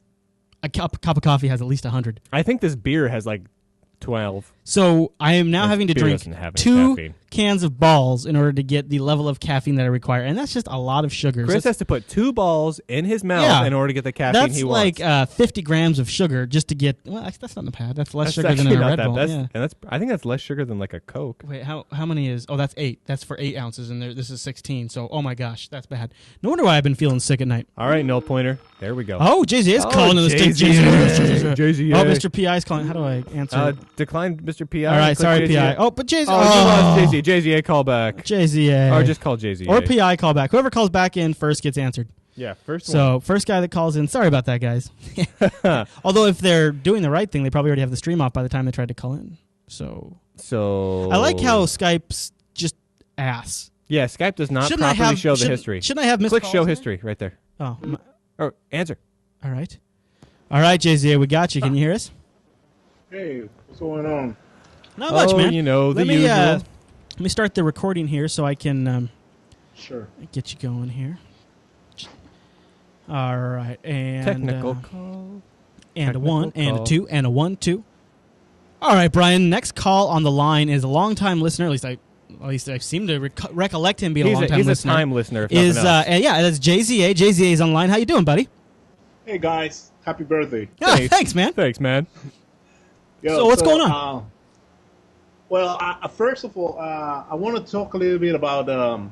First, I want to congratulate you. I Oh, thank mean, you. Thank you. what you have achieved right today or tonight has been really, really, really good. I mean, Awesome. 3 I, years. I it's think a it is whole lot of technically time. the 3-year mark as of 16 minutes ago. Oh. Thereabouts. Nice. Yeah, that's awesome. So I really want to wish you like a really good life on the show. Hit another 3, another 5 years, and just keep on this community going, and the users being acknowledged of whatever is going on. Right on. We'll do our best. Well, thanks, buddy. Yeah. All right. So now for my comments. Yeah. So I'm not going to talk about Mono because I really don't want to open that kind of worm. Yeah, people get sick of us talking about it There's too. a lot of worms in that can. Yeah. So what I want to talk about really is about the way that really the comment that was done on the call before me about how this community really evolves and the roles that have been played. And I guess one role that I want to see come in the future is having more integration and workflow between applications. Because the way I see open source at this moment, there are camps. It's really divided by camps, and there is no vehicle to talk to each camp or to camp with each other. You see it inside applications like like you know very well. OpenOffice has a lot of integration between applications, and KOffice does too. But you're right. There's not really a lot of there's no integration, for example, between Evolution and OpenOffice. Well, yeah, and it goes even further than that. It's the teams themselves don't integrate well together, so their processes don't work well together because they'll tend to use completely different types of bug bases, different ways to do their source control, different methodologies for doing their time tracking and everything. Plus, they just don't talk to each other. What we need though is we need them to be able to do that, have that separate stuff, but then have some sort of back end system that they can all write to. Like, Right. So if you take a look at my wife wants to make a DVD for her mom, so she takes a bunch of pictures out of iPhoto, sends them to iMovie, adds some transitions, some music, then hits another button, sends it to iDVD, adds a menu, hits a button, and it's burnt to a DVD. Right. That's 3 separate applications that all just link together, and she never even had to think about it. We need that kind of integration, but at the same time, we need them to be able to have their own separate bug database and their own separate language. We need to have like back-end daemons they can write to or something. This is the whole thing. Don't you every think? time a new project comes along, well, not every time, but about half the time, they want to reinvent the wheel from the ground up. They want to invent their own file format. Yeah. They want to use a different set of frameworks. Right. And they want to use a different language and a different GTK or Qt or something. And so there is no common way for storing and sending information around. Right, I know. There really isn't. Now, we've got things like, for preferences, we've got like gconf and things like that we can use. But the reality is, most apps don't use it. Yeah, and KD camp's left out. And what about like dbus? Dbus is that's desktop agnostic, right? Yes. So now but dbus doesn't necessarily allow for dbus is more messaging. It's not like transfer of data. Like you couldn't transfer from FSpot to Basaro, right? Messaging Or is Brasso. okay though. If you have messaging, you can send along messages that say, Go look, get the files look here. for this file. It's Oh, over yeah. here. The problem is that if you're storing data, let's say, a good example is you write an OpenOffice document and you want that document to be open in another application. There's no reason to think that other application is going to be capable of reading that file format or deciphering the data encoded in such a way, even like an image or anything. Right. And so there's a complete lack of standardization from top to bottom, it is nearly impossible to do that sort of integration properly. This is why this is one of the things I've been talking about lately is these sorts of things need to happen. Yeah, and so for everything. like for an example, if FSpot wanted to have you be able to burn a CD, they implement using like CD record, but they implement their own UI and their own stuff. They have to. But you have is it Brassaro or whatever that really nice DVD or CD burning application is. Yeah. It would be nice if things could just send their data to that and let that guy continue to rock that thing. Or if you're a K3B fan, let K3B developers continue to rock K3B and then have other stuff sent to it. Now, I think, in my opinion, when you do talk about desktop integration, I think the KDE camp and the KDE sides of applications do get this better than the GNOME side. Yes. There's more integration They do. on that side, and For sure. and that's because there's a lot of great frameworks over there that I think have enabled some of that. Don't you agree because that they're using Qt. you gotta give KDE No, guys props for that? It's all the Trolltech software guys. It's all because of Qt. I mean, well, not all. The folks leading the projects have said, let's make it a priority to have some sort of integration. And but that's the very reality nice. the reality is because they standardize on using Qt from top to bottom, and Qt does such a good job and provides so much functionality, that means that there's less frameworks that have to be reinvented from the ground up in order to build your applications, because Qt provides more than GTK does. That's just the way it is. Mm-hmm. And that's why you have that's why an example of that in action is you look over on OS 10 and you have 50,000 little mini recorder programs because they can all just tie into QuickTime. Yeah, same and basic thing. on Windows, you've got 100,000 different screensavers that have 3D objects because they can all just make some sort of simple DirectX call that will work on anyone that has DirectX capable cards. Yep. And now you've got, different ways to do that on Linux. You've got OpenGL and things like that, but there's not necessarily one thing that you do, this is what I write for. Right. And I can see that. But yeah, so I agree, Jay-Z. I really would like to see more effort. And I think that would be a role that distribution should push for, because if nothing else, It's their if they job. wanted to write a little code to make that happen. Talking to you, Mark Shuttleworth. Yeah, that's one aspect that I was going to, but there's another aspect that is actually maybe simpler. Sure. That we in itself are not really we're not really writing towards. And that's the integration between two biggest branch is open source web development and open source application development. Yeah. Okay. Most of the application developments, they really are just fans of the technology and not fans, I guess, of the freedom of it. So they will put links and develop links to either Google or Last.fm or all these big media proprietary in itself entities, rather than push it toward the open source web development branch. I which gotcha. Yeah, could like be the open for source example, free in alternatives of Spot, Last.fm. you will first get an application for Flickr, then going to Gallery, for example. That is one of the biggest photo management online. Which, that would be very easy to integrate if we it. just, I guess, talk to each other. Or another great example of that would be every single application out there now seems to have Twitter integration. Everything does Twitter. Send this to Twitter. Well, you have Identica out there, which is top to bottom open source, but not a whole lot of support for there's that. some, but you're right. That's a great. Yeah, exactly. Yep. Well, good point, Jay-Z. Good. Agreed, the man man. speaks Agreed. the truth. All right, buddy. Well, thanks for calling in on our birthday show, and thanks for listening and watching. All right, guys. All right, we'll talk to you later. Thanks, man. Boo. And the lines are back open. Let's see who was up next. We got Noel Pointer and Vikram, if you are prepared, or anyone else wants to hop in. All right, here we go. Nice. Octobunge, is that how you say the name? Is it Octobunge? Octobouge. Octobouge? Bouge. Hola. I guess the name is as ambiguous as he is. Yes. Yes. The name is as ambiguous as he is. All right, Octobunge is calling Octobouge. back. Octobouge. Octobouge. Hello. Hello. How's it going? Hello. Hello. How are you? Fine. My mic was a bit crazy. I was asking if there is a Windows Mobile integration in Ubuntu. All right, let's take that question. Let's take that question. Ask the question again. How do you say your name? Is it Octa? How do you say your name? Octabunga. Octobunge. All right. All right, here we go. I'm from Argentina. Okay, right. cool. All right, Brian, we've got Octobunge, which I think if you kind of pronounce like Calabunge, then you kind of get close. Yeah. He's from Argentina, and he had a question regarding Windows Mobile. How's it going, buddy? What's up? What's your question? I'm asking if there's some Windows Mobile integration with Ubuntu. So, like, you want to be able to sync your calendar and that kind of thing, or is it more like installing applications, or what? Both, but right. more Okay. calendar And what do you integration. use to read your email? What desktop application are you, or and your calendar? What programs are you? I use Thunderbird. Thunderbird. Okay. All right. All right. So now I have looked into this a while ago. So Brian, Yeah. have you looked into this?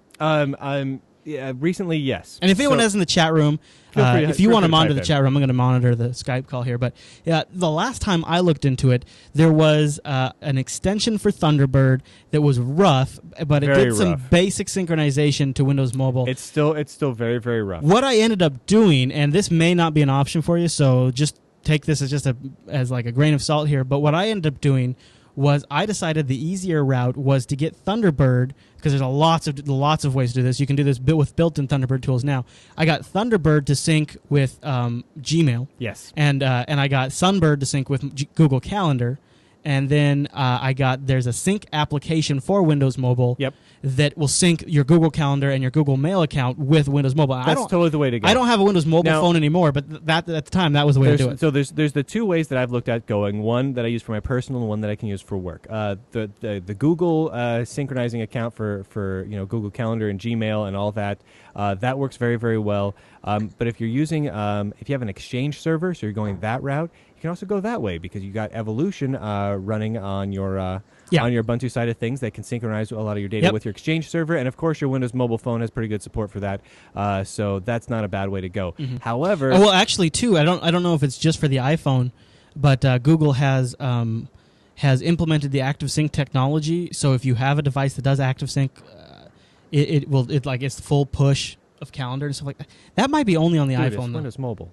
No, I know, but I don't know if Google's released the ability. I don't know. Google. Yeah, Gotcha, no, okay. Google. Yeah. You on an iPhone, you get ActiveSync through Google. They're I using don't know if- ActiveSync, I don't know if that's which the is case, what Windows Mobile uses. I don't know if you can. I don't know if but you use it with If you Google. can, But I then mean, you just get the same, you get you know, instant push notification. But it's just the same. That's probably the best way to do it.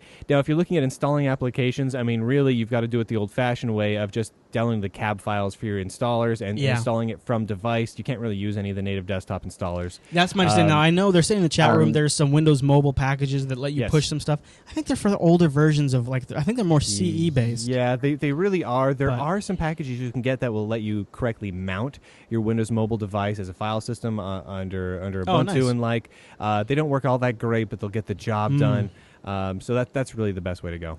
All right, man. Well, good luck with it. And if you come across an awesome way to do it, or whatever you end up working, what works for you, either give us a Twitter shout or put it in the forum, so that way if we get the question again, we can give people the answer. Because that's I know For that's sure, something man. a lot of people probably want.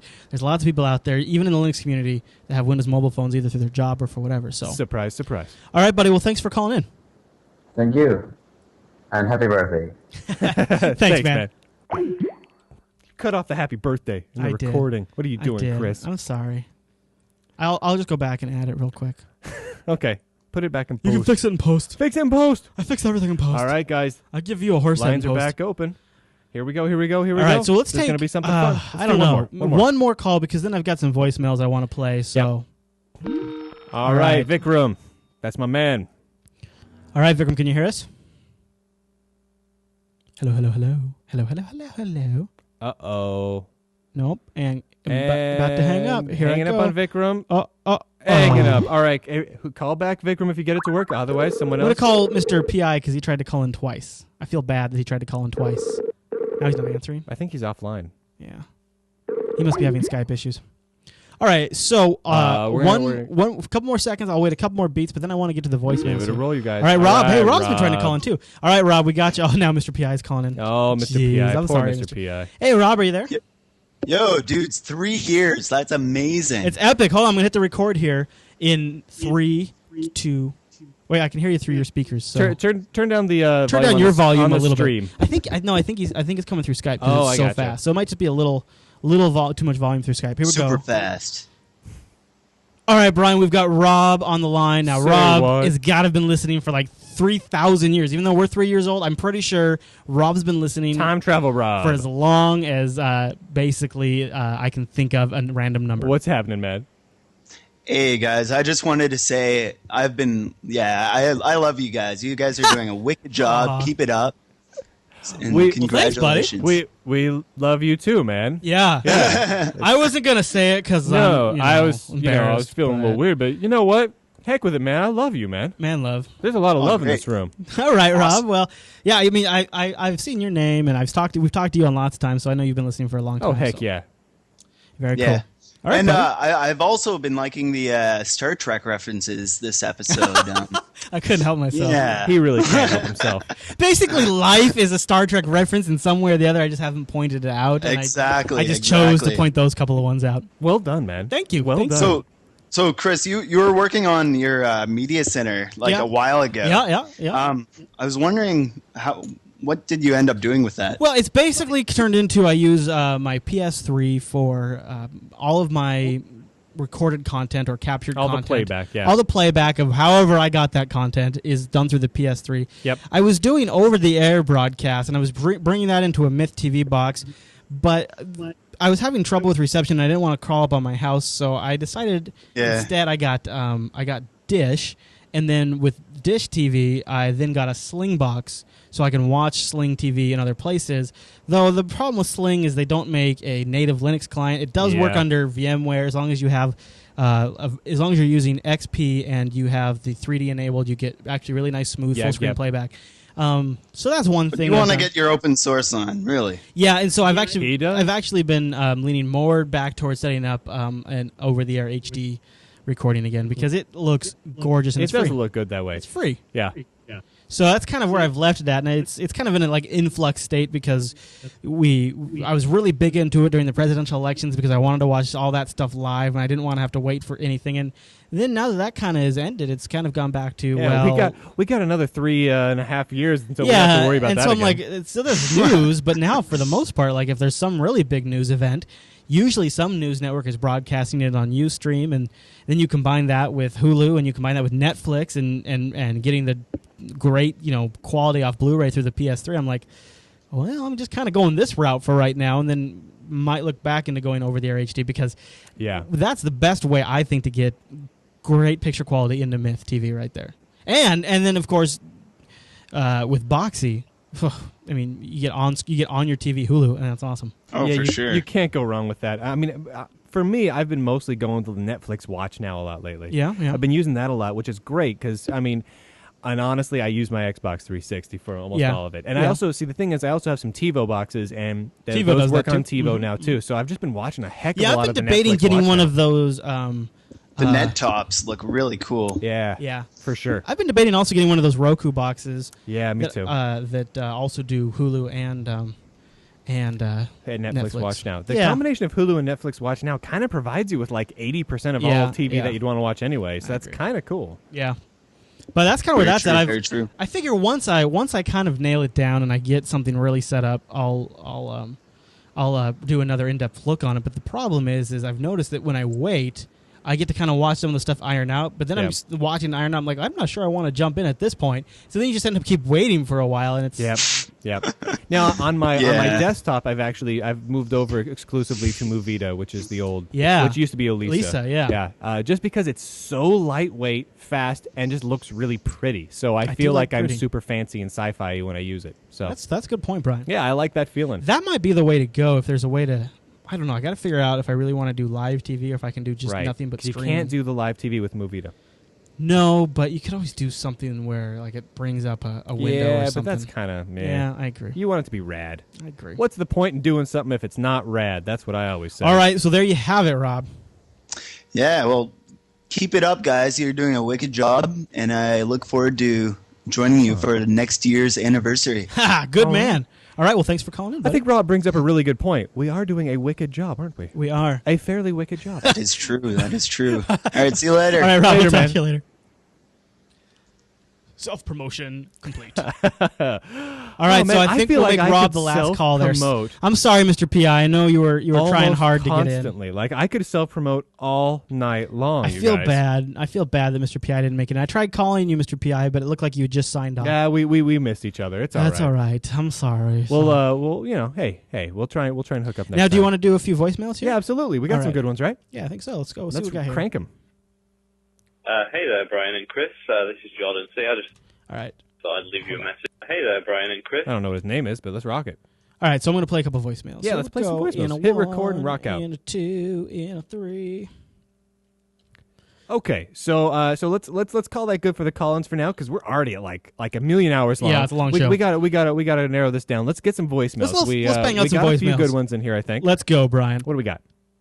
Hey there, Brian and Chris. This is Jordan C. I just thought I'd leave you a message.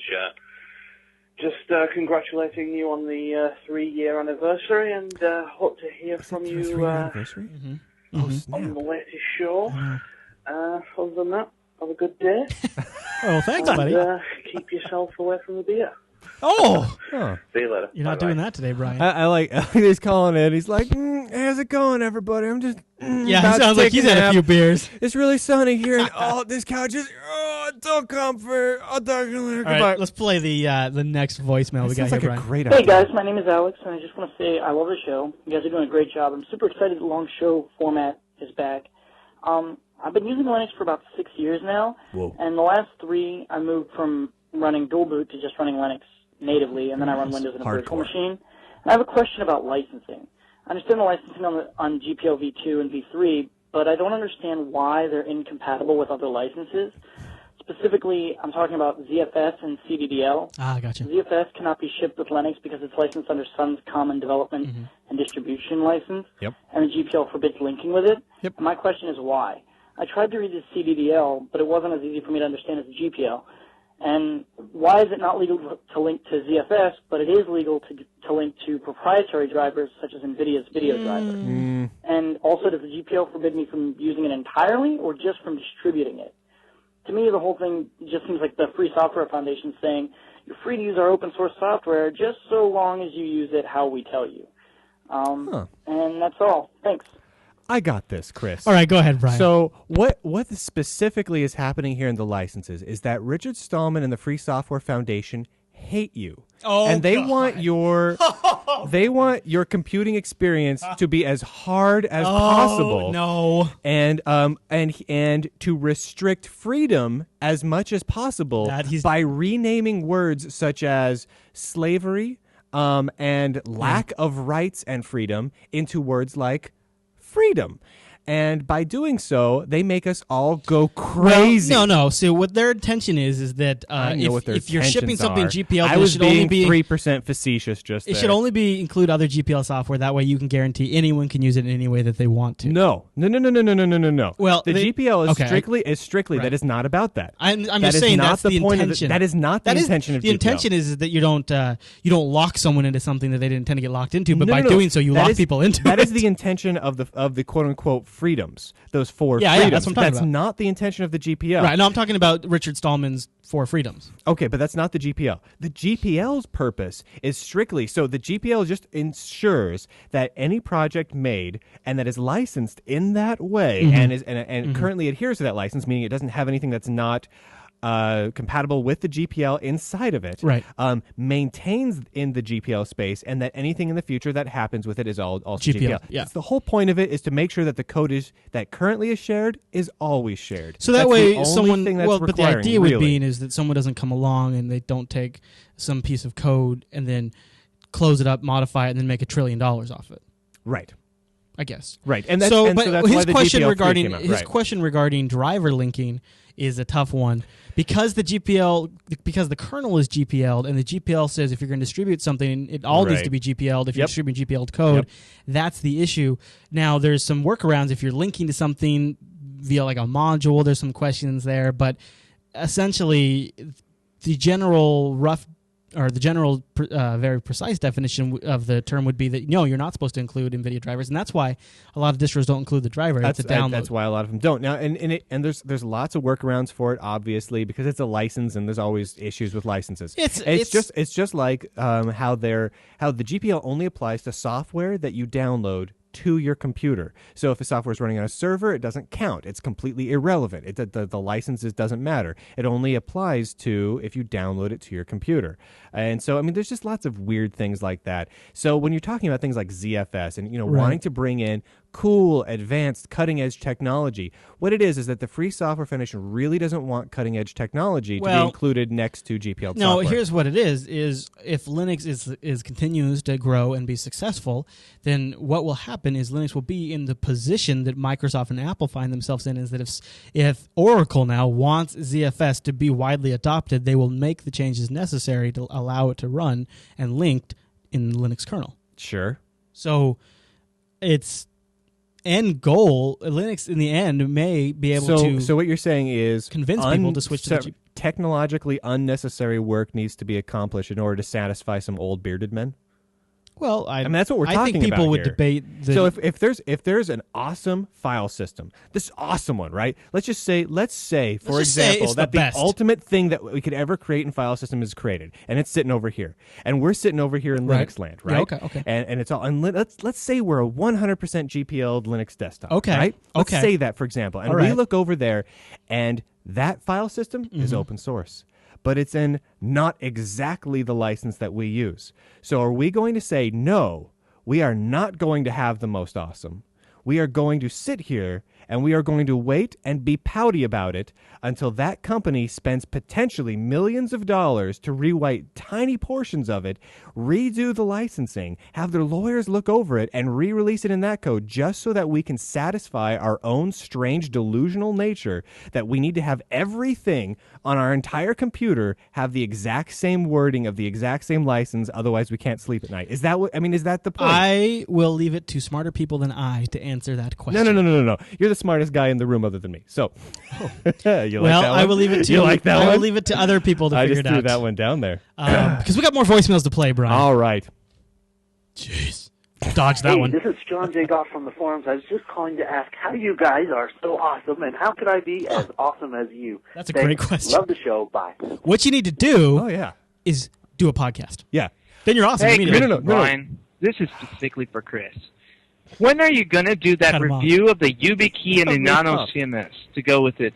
I mean, Stan is right here. The YubiKey is awesome. If you don't know what the YubiKey is, check it out. But basically, it lets you set some preset like codes and things like that. You've got a long code you want to put in. You put the YubiKey in, it types it out. It's showing up as a keyboard device. It's really rad. You're definitely going to want to check it out.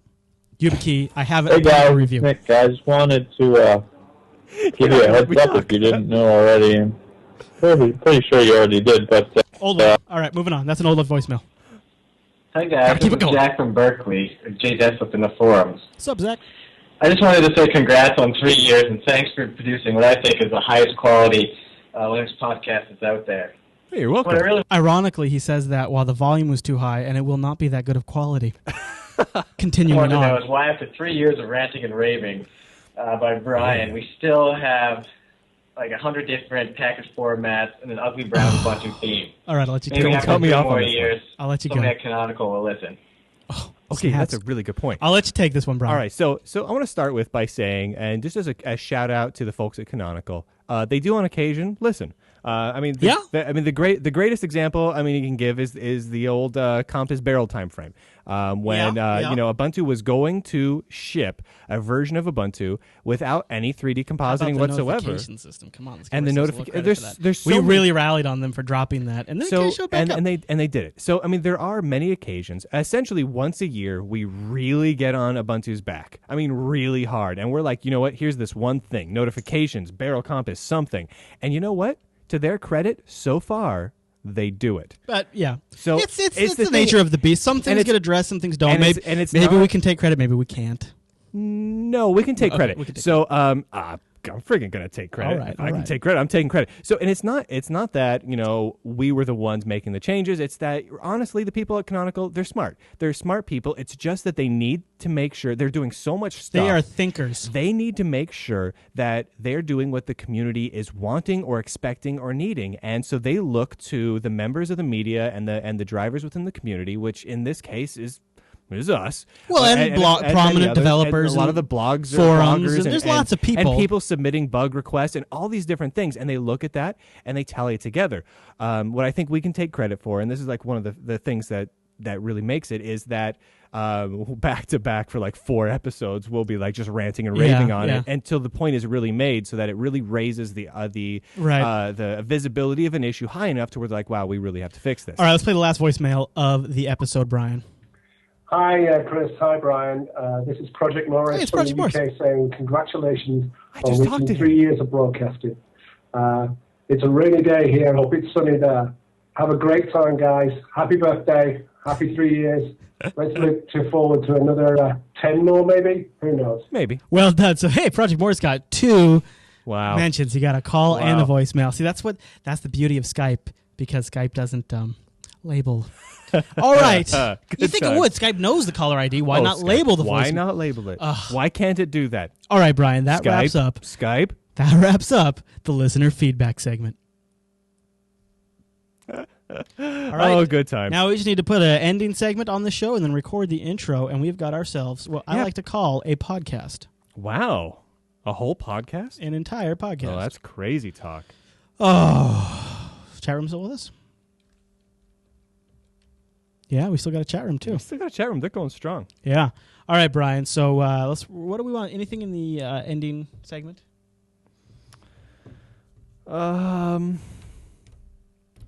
Big wave. How's everybody doing? Let's do the thanks, mention the store. And then We have some GoDaddy. yes. Here, let me pull it up. Yeah, I forgot about that. We got to do that. Documents. Got to do that. Good memorization of the situation, Brian. All right, I'm going to unplug the audio so that way we don't have any more buzz. Oh, sweaty. How you doing, Brian?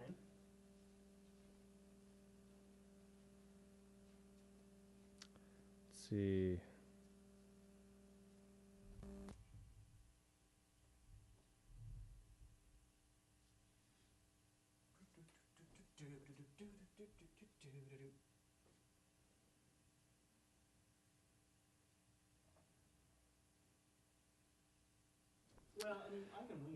Oh, I got it. I got it. I might kind of stumble a bit, but you know what? That just gives GoDaddy more love, really. 141 people watching the stream. Of course we do. 141 awesome people watching the stream. I am 142. Sweaty. Nice. Okay, so I am ready when you are, sir. Just give me the word and I'll hit the big red button that says go for record. I'm ready when you are. And oh, I do believe that brings us to the end of our 3rd anniversary show, brought to you in part by GoDaddy. Pretty much entirely. Brought to you entirely by GoDaddy.com. Allow me to read ad copy, everybody. Thank you, This Brian. episode of Linux Action Show is sponsored by GoDaddy.com, the world's largest web host and domain registrar. If you're ready to make an impact online, GoDaddy.com has got you covered. Domain names as low as $1.99 plus world-class hosting with unlimited disk space and bandwidth. Can you believe that? Ridiculous. That's awesome, actually. It really is. Unlimited disk space and bandwidth is kind of Come awesome. on, that's ridiculous. It's awesome. Do-it-yourself website builders, dedicated servers, SSL certificates, and so much more. Plus, as a Linux Action Show viewer, listener, or both, enter promo code Linux, that's Linux, and take an additional 10% off of any order. Some restrictions may apply. See site for details. Get your PC with the internet right the heck now at GoDaddy.com. It has 2 D's in the middle. And you can use the promo code Linux, which is awesome. Linux. So I'm waiting to hear back. Project Morris had asked if Yeah. it works, if the promo code works in the UK. And I don't know. I don't know. I asked GoDaddy. They'll get back to me probably on Monday. If you have used our GoDaddy promo codes in the UK or anywhere outside the US, Yeah, let us know. give me a shout on Twitter and then or email me, and then I'll know I'll know for sure. Yeah. But I'm pretty sure the answer is yes, but I don't want to say that and then find out it's not. So if you have done it, it'd be nice to know. And I want to say, you know what, GoDaddy, thank you, because you've been with us for a guys. long time now. You guys are awesome. You've donated lots of money and time Honestly, to open source projects, we and that's couldn't cool. we couldn't be doing what we're doing right now if we didn't have GoDaddy helping us. And I out. want to also say to that end, also how much of a relief it has been. We've started the donation system like 4 episodes ago or something like that. Yeah. And we've got like around 108 monthly donators right now. Thank God. Which has been so huge for us. It's Huge. really it's lifted a weight that we were kind of getting crushed under. We've had there's expenses every month that just seem to come up. As you can probably guess, we push a lot of bits over the internets of ours. Yeah. A great senator from the United States described the internet as a series of tubes, and we were filling up our an tube was entire getting tube, packed, and the tube was really tight in there, and we were about to have a tube attack, and it was going to rupture, and it was going to spill oil all over Alaska. It was very good. It was going to be horrible, but you guys help us pay for bigger tubes. Yes, and we appreciate the tubes. We do. You've opened those tubes up, and it's been a huge relief. So in combination with your support through those monthly donations, and also the people that have given us some very, very generous one-off donations, and GoDaddy's continued sponsorship, the Linux Action Show has made it into its third year, and we're going strong, and we wanted to say thank you very much. And it's been a long episode, but we wanted to go a little bit extra for the 3 years, and you know what, Brian? Good job. Hey. You too, big guy. Thanks, Brian. Hey, dude, you're totally welcome. All right, everyone. Well, if you want to get a hold of the show, there's a few ways you can do that. If you'd like to leave us a voicemail, go over to jupiterbroadcasting.com. There is a contact us or contact info link up on the top. It's awesome. That gives you our phone number. That gives you our Skype address if you're international. That gives you a Google Voice button that you can hit that then Google will call you on Google's dime and connect you to our voicemail. Google. That's all I'm saying. Earlier in the week, I upgraded our account to Google Voice from Grand Central, and the rules reset, and people called to leave voicemails and instead called Chris, and we're on the phone conversation with Chris a couple of times. So some of you didn't leave a voicemail, you just talked to me directly. That was fun. So if you hit that button now, it connects you to our voicemail system, and then we'll play you back in the show like we did for these fine folks today. Very also, nice. there is JupiterColony.com. Brian, tell people about JupiterColony.com. That is a forum on the internet. You can go there and discuss the Linux Action Show, topics on the Linux Action Show, Linux-related various other shows. Beer is Tasty related things. People do like the Beer is Tasty. It's crazy. Yes. You should go there. You should talk. There's a general section. You don't know what to talk about? Go in there and be like, how's everyone doing? What do you think about ponies? XYZ. And then, of course, you went with XYZ. I went with ponies. You can contact That's the way us it goes by email or Twitter. If you do Twitter me, you're probably going to get a faster response. If you email me, it might be like a month. The nice thing no about, guarantee that I'm responding. The nice thing about email. and Identica too. The nice thing about those two services is Identica and Twitter, 140 characters, so it makes the conversation a little quicker, which doesn't seem so overwhelming. Identica quit notifying me when I get replies, so sometimes I've been a little late on those. But I'm on either service. I am Chris LAS, and I am Brian with a Y LAS. There you have it, everyone. And of course, you can email me. I'm Chris at Jupiter Broadcasting. I am Brian. Similar spelling. At JupiterBroadcasting.com. And if you're still listening, one more thing. One more.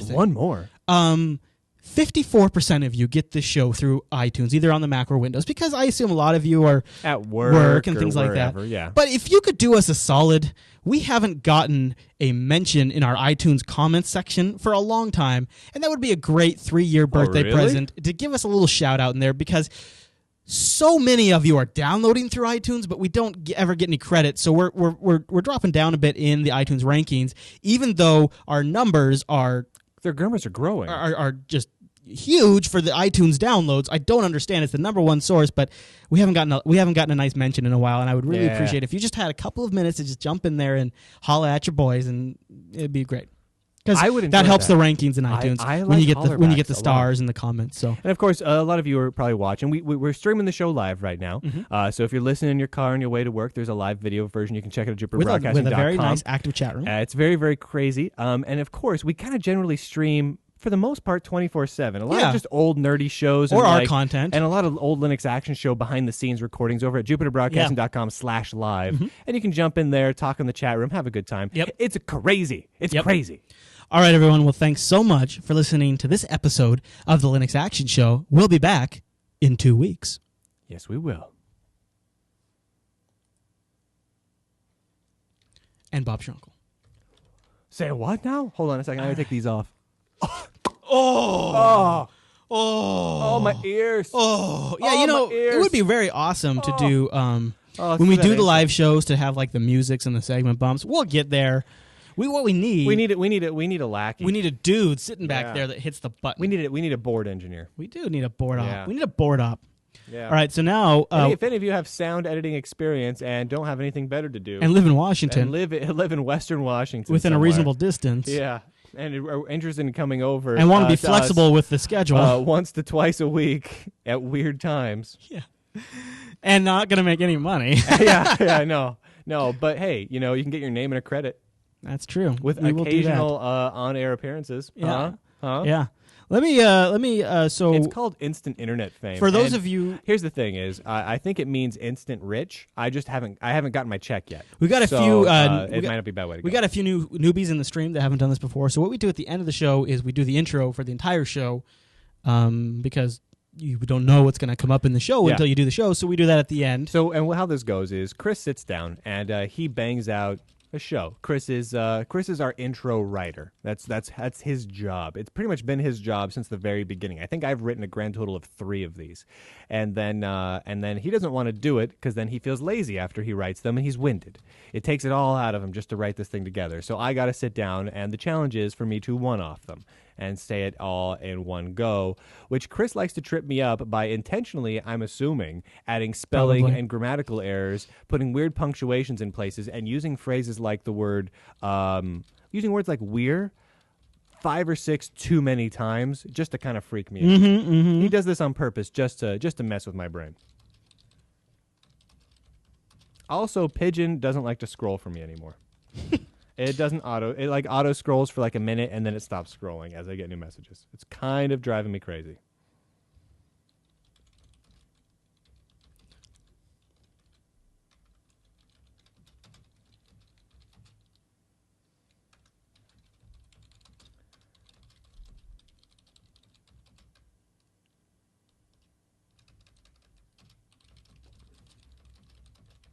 How's everybody doing tonight? Having a good time. I'll put these back on. My ears have aired out enough. Man, I tell you, we use these. We use the big studio headphones, and ugh. It's kind of short, but I don't know. Tell me what you think all this week on the Linux Action Show. So, do you think this is too short? This week in the Linux Action Show, we're all kinds of giddy spelled with 2 Ds. I see that. It's not spelled correctly, is it? Why? Giddy. You know you spell bad when the spell checker has no idea what you're trying to say. Yeah. That is a curse that I live with. Are you trying to spell zebra? I'm going to go turn on. My mic is off while he does this. That way the audio is good. We cover the big stories in the Linux world. I can't help ourselves. Man, I need a board. Then we take some live calls and play back your voicemails. Like our show. Yeah, why not? Let's see how this goes. Do you think I need to add anything to it? It's probably one of the shortest intros we've ever done. Does it work for you in sticking in the show? Well, that's fine by me. It's just up to you. Oh yeah, it's fine by me. I wasn't sure if I should add Let's more, see if but I can think actually. cover it. Let's see if I can one off this sucker. All right, let me. Coding with Brian. Yeah, we'll have Coding with Brian tomorrow at noon. I haven't really pimped it honestly this week because this is the big show this week, and the whole thing right now is Linux Action Shows turning 3. Tomorrow basically I'll roll out of bed in my pajamas and boxers and sit in front of my microphone, and you can call me with coding questions if you want. But no, I'm planning on having a show tomorrow. You ready? Tell me well, I can't see the words. I gotta hit the button first. All right. So feel free to start placing your guys' bets right now as to whether or not I can actually do this. Go for it. This week on the Linux Action Show, we are all kinds of giddy about turning 3 years old. We cover the big stories in the Linux world and can't help ourselves but bust out the famous soapbox of doom. Then we take some live calls and play back your voicemails like a pro. All this week on the Linux Action Show. Not only did you nail it in one take, you added things. That's how you do it, y'all. Ad lib, mofos. Some experience. I got the skills. Got the talent. It's almost like you've been doing this for a very long It's time. like I've been doing this for more than a year or 2 at this point. Hey, does this look cool in the stream? Because we can't see it. Oh, yeah. All right. So now we've got an intro. If I grew my hair, huh? I don't know. When we started recording the show, did I have long hair? Mm-hmm. I did when we started. Oh yeah. Really? Mm-hmm.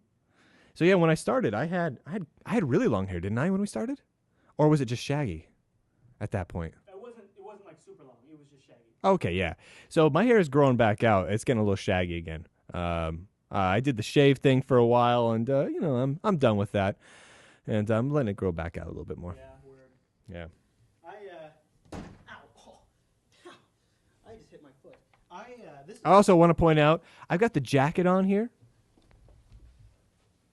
Boom. Shorts, yo. We're both wearing. Yeah. It's warm outside, but you know what? We're both going the short term. Plus these lights. I want to bring the these lights the way class. way better than the ones we just did with. Oh yeah, we have different lights up here way than we did cooler. before. Fluorescence. We did when we did Casta Blast of this last week. Oh, it was Casta Blast. That's what it was. Man, it was like 90 degrees outside. It was like 100 degrees inside, and then we had these lights on us that I swear bumped it up at least 10 degrees. It was nuts. I was drenched, down, there. Oh, it was wet. So that was probably more than they need to know. I don't know. I guess that's a good note to end Is that the rough amount you guys want to know? I guess that's what we're ending the Let stream us on, huh? know at the Jupiter Broadcasting Forums at jupitercolony.com. Oh, man. How much do you want to know about Brian's sweat? I think I already know how much do I want to know? I think I know. You know what? The things that you want don't matter. It matters what they want. Because we got to give them what they want, Chris. Oh, I see. Come on, man. So Come on, man. That was our 96th episode right there in the can. We want to do anything for 100? Probably. It'll be fun as a live event for the 100. Yeah, I know. That's what I was thinking, too. 8 weeks out? Yeah, I was thinking that was that gives us enough time to try to plan something. But the thing is, we won't start even talking about it again until another 4 weeks, and then we'll wait a week after that, and then it's going to be hard. Because you know how he is. Yeah, I do know how he is. You know how he is. That would be fun. Well, hey, if any of you guys, let's do this to start out. Love some input on that. If any of you are watching the video, we'll talk about it again in the next episode, and I'll put it up on my blog as well. But if any of you guys are in the Western Washington area or even the region or the region Northwest, and you'd be interested in a 100th episode get together, we're thinking maybe we'll find a place that we can record this at. That's what's tough is the audio, because you figure even if even if we have a good turnout, the majority is going to be listening still, and I feel bad if the audio is really bad.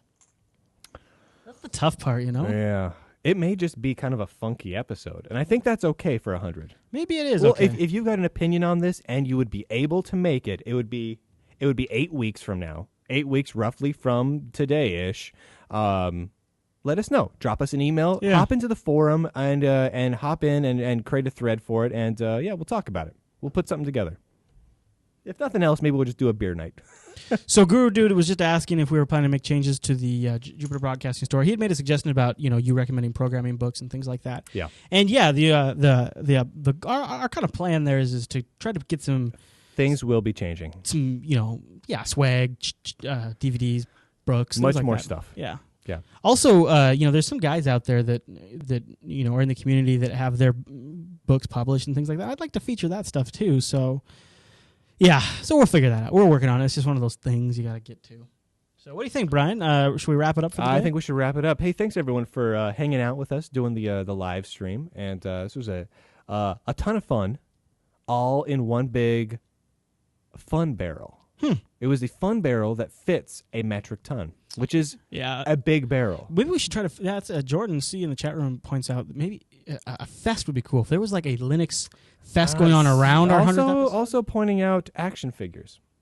That's funny. Is that possible? We should look into that. Yes, it's possible. We should look into that. All right, so we're gonna wrap up for the day. It's about dinner time here in Washington. Pull a little string. It's 2009. Wouldn't that be awesome? Yeah, that would be awesome. Yeah. Pull your string. I enjoy firewalls. Oh man! Oh, if anyone out there has any experience producing dolls with pull strings that talk, or any injection or plastic molding of any type along those lines, that'd be awesome. Drop me a line. I would love to talk to you about that. That'd be great. All right, well, we're gonna wrap up and get some grub. Yeah. Thank you everybody for joining us. It's been awesome. We had a Tons great of fun, you turnout, guys. and appreciate you all joining us in the chat room. And hopefully, when the release Oodles version and comes oodles. out, you can get the produced version and enjoy that in your favorite RSS reader. Most likely iTunes. Banshee. Yeah, there you go. Use the freaking Banshee. Banshee's rad. I am sleepy now.